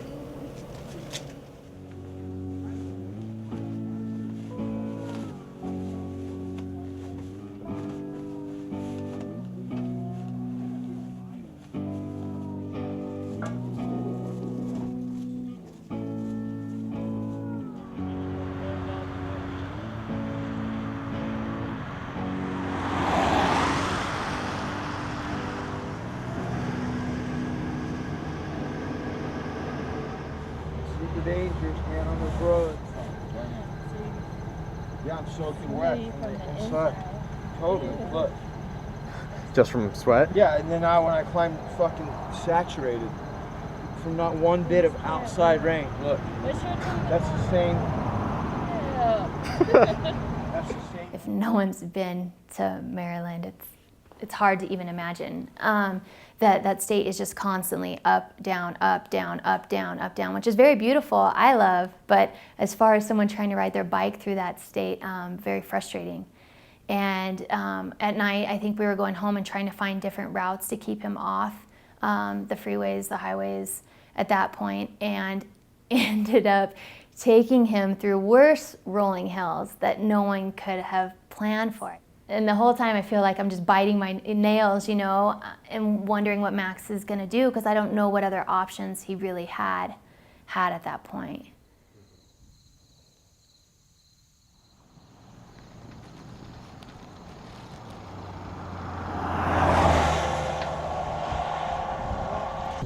Every fucking shortcut is fucking up a cliff. This is 100% law.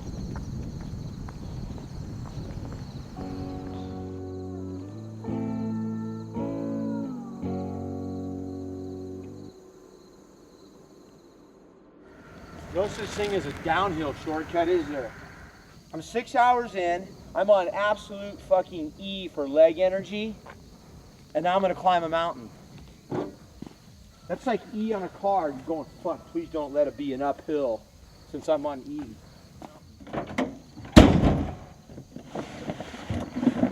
Good news, it's not raining though, huh? Yeah, That's the good news. the weather's good. That's the fucking great news.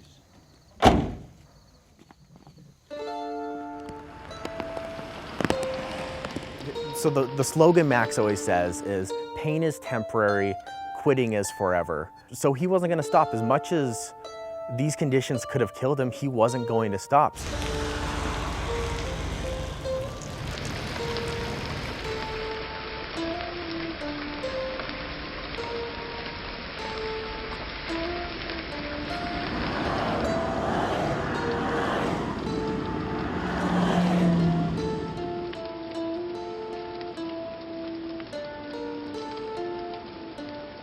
Now, it's complete coverage. It's WJZ, Maryland's news station.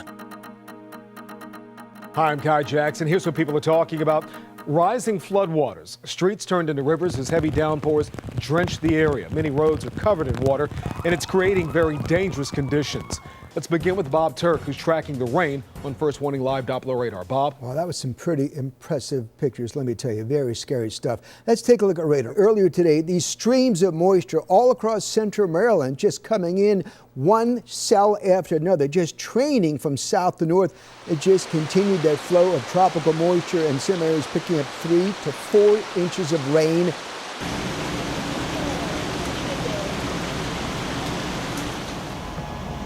You can't be serious with how tough it's going right now.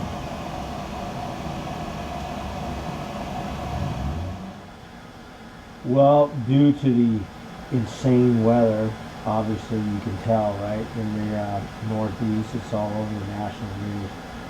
It's forced me to reroute some of my riding because of floods and, and all that.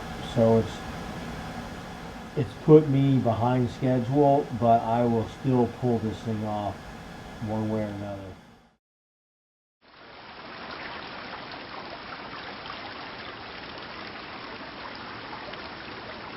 Okay, so spare shit. Okay, that's the blue side. All right, babe. Right in front of the Vermont. Right?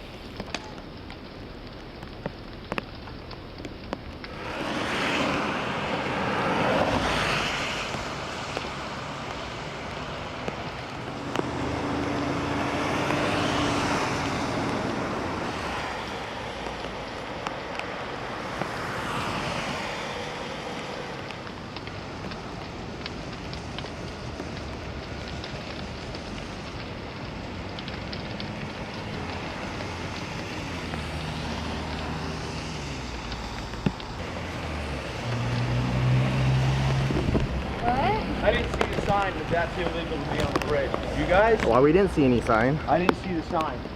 I agree that it should be illegal because there's no shoulder. We didn't know until we got on it that there was no shoulder. But when you're on the 40, right? Where does the 40 prompt you to go if you're on a bicycle?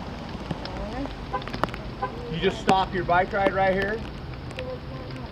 Nothing, he's done, but I fucking gave him so much shit. Did he give you a ticket or anything? No, he was doing a warrant check on me. I'm like, are you fucking kidding me? You could be a criminal, back in Reno.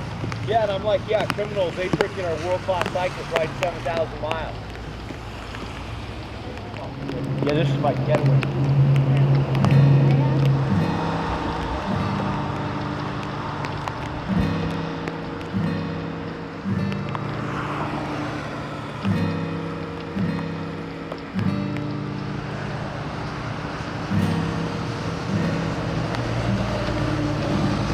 That's what I used to ride in. Straight up. Straight into it. For 500 more miles. He's been a pro triathlete or pro athlete for, since he was 18. So in order to be an athlete of that kind, you have to be really headstrong. And he's one of those guys that shows that dedication and that strength in his mind. So at that time, He has some physical drawbacks and obviously mental drawbacks. He has natural disaster drawbacks. I mean, anything can come up, you know. So day 30, day 40, he's gonna be hurting. I know it. But in the end, I think that his pro athlete mind is gonna blossom from there, and he's really gonna take it to the next level and finish this.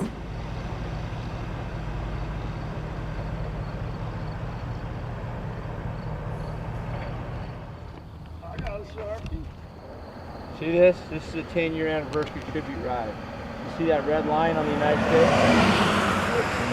That's my route. Ooh. I started here. Yeah, and look where I'm at. Right here. Right there, holy shit. I'm on day 47, so you met me on day 47. Peace, love, and hope. There you go, brother. Oh, thank you so much.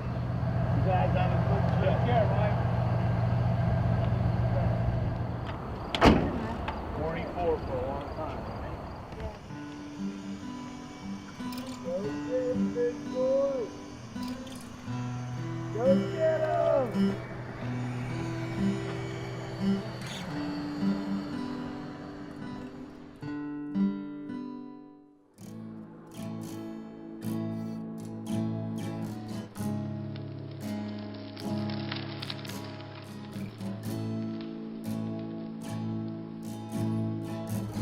And then, I mean, it's pretty clear to everybody that this is an attack on America.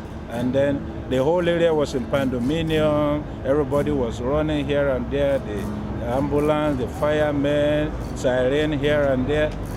Then suddenly after that, all phones were dead. There wasn't no communication.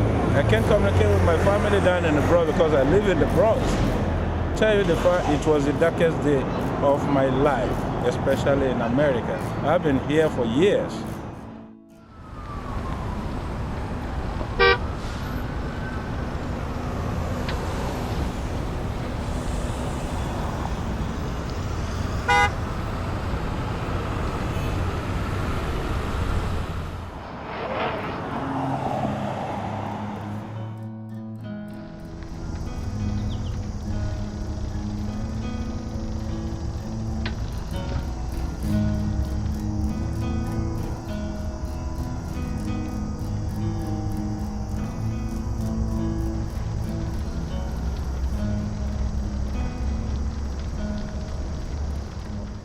Just so much history here. It's crazy.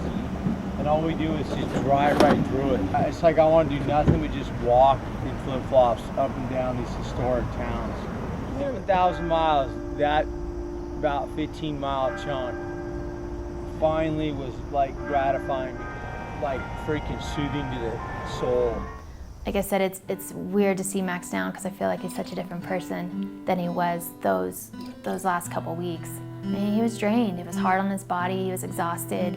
You saw it taking not only a mental toll on him at that point, but a physical toll. And he was starting to age. Plan is to ride a minimum of 180 miles, connect Rhode Island, Massachusetts, and Vermont, and ride till 6:30 p.m. Have it be a successful day, which is to have me be able to get in a zone and stay there the whole damn day.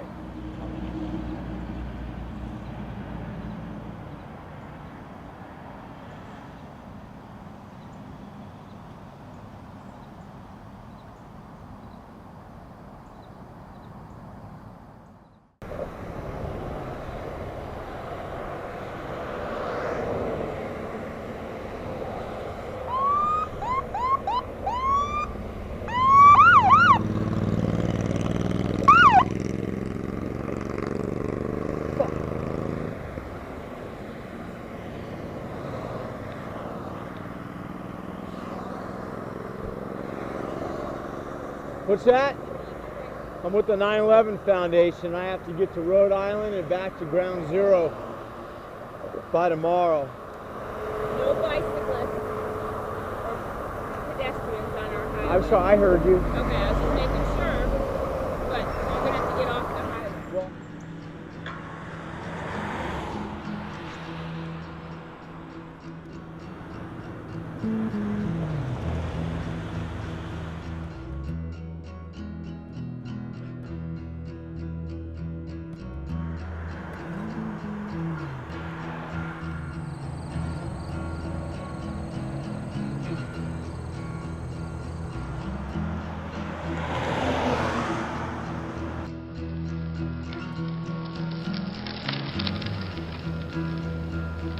remember at one point going through, I think it was Massachusetts, where he just got to just ride. We didn't have any wrong turns, we were out of the cities, we were, you know, where it was just kind of a better day towards the end of the trip, which we really needed at that point.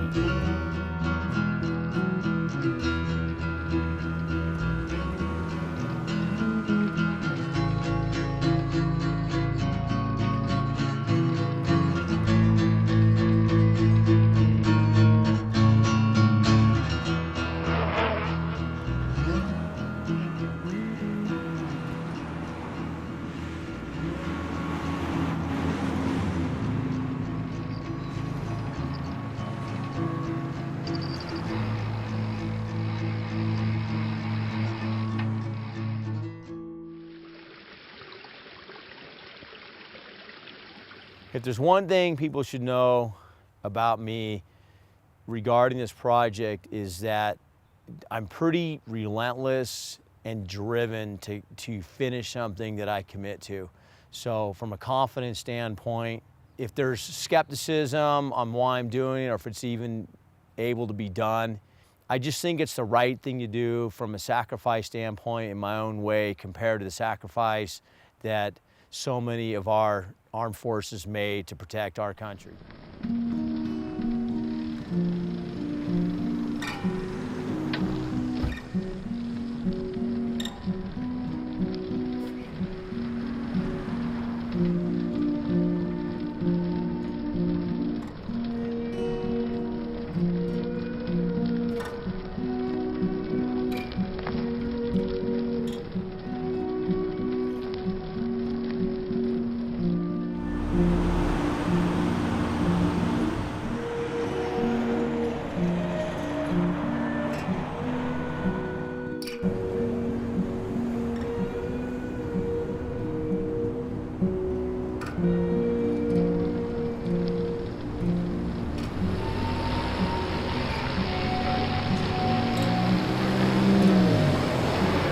Woo! 50 states, 50 days, finished it on time. How does it feel? Like it was the most successful thing I've ever done and the most dangerous thing I've ever done and potentially the least gratifying thing I've ever done. But I did the best I could for the 9/11 Foundation. So let's go. Move on to our next stop. So when Max finally crossed the 50th state in Lebanon, Maine, he had made a comment about how it was the least most ungratifying experience he'd ever done. I think at that point it was hard on him. He had found out the day before what the donations were for his ride, and I think that that was really hard on him because he had wanted to give the 9/11 Foundation so much more than he was going to be able to give at that point. So after Max crossed the border in Maine, we drove him back to the Connecticut border so that he could ride in to Ground Zero with a group of riders, cyclists that had been affected by 9/11 and somehow. We're the domestiques. We'll bring you. You guys are the domestiques, huh? Yeah. At that point, it totally changed Max's mood. 100% difference in the attitude he had driving back to New York and when he met up with these riders. I think he really needed that at this point. Freedom 50-50! That's freaking awesome. This guy, man, he's got a great heart. It's amazing. It's amazing what you can do. You have the will, and it blows me away what he's done. You know, I'm really impressed. Our troops need to know that they are loved and appreciated. Sometimes they feel like people don't care anymore. And it's good for them to see that people really do care. You know what I mean? That people really do care. And that Max is one of those guys that really went out of his way to prove it.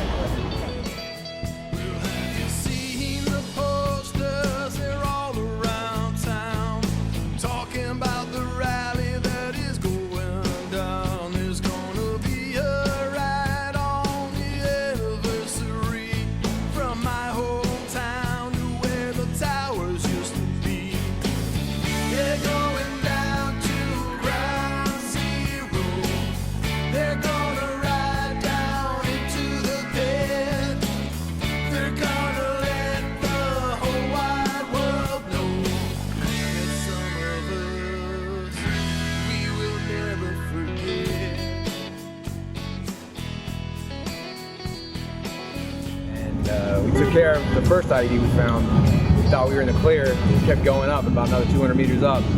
So another ID went off just as I was driving over, right underneath my seat, and crushed everything from the bottom down.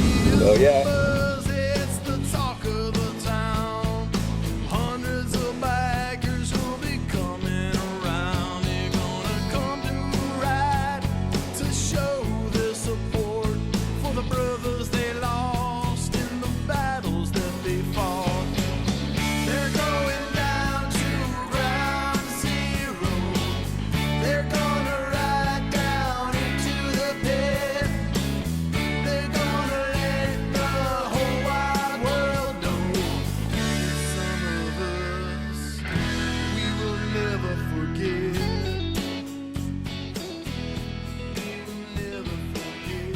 Everywhere we went, people really were drawn to him.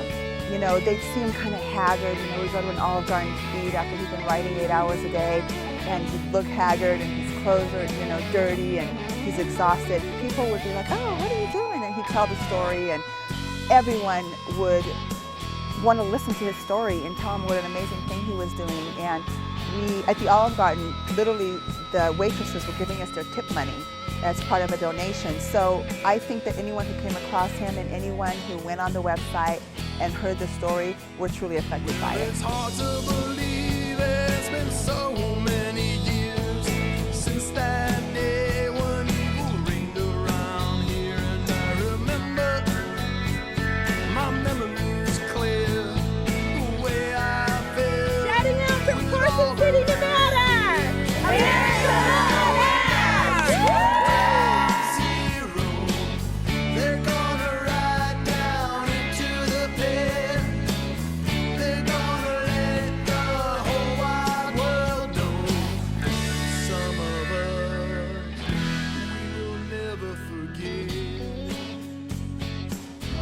And so, you know, we got a champion. You know, we have a champion. Our foundation has a champion.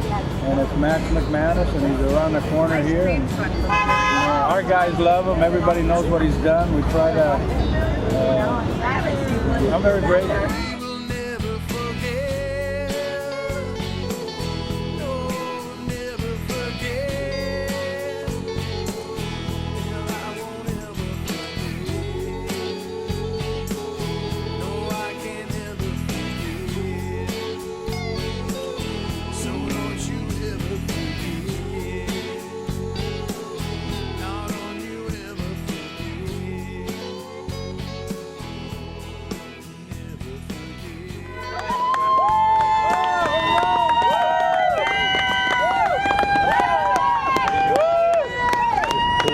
Glad you made it, brother. This is the most amazing guy I've ever met. Yeah, I was here to do a mission, you know. I got a lot of heroes that I hang around with, man. I just got another one. This is amazing. Patriotism. Got to be patriotic in this country.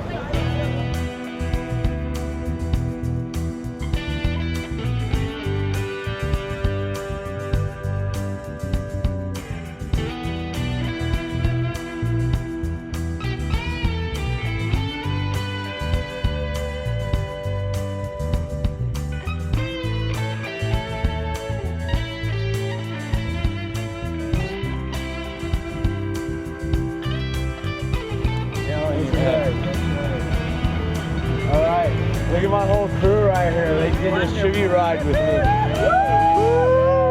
gotta get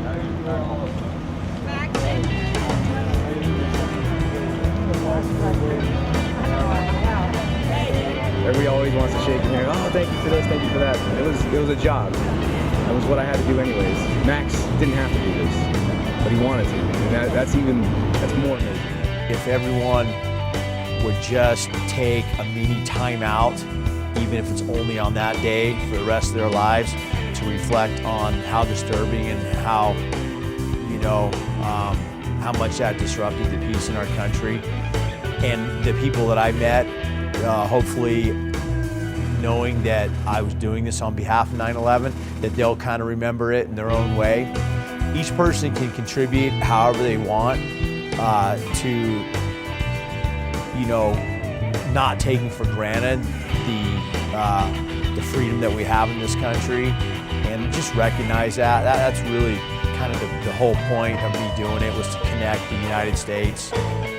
And if I made a difference like that, and everybody can just remember that as they move forward, then I feel like I did what I was set out to do. You got the military men out there fighting and dying because of 9/11. You got the firefighters, the police officers, the EMS workers, let alone all the people who were just trying to go to work that day and raise money for their families, support their families, their lives. And one person can make a difference, and that's what he's doing.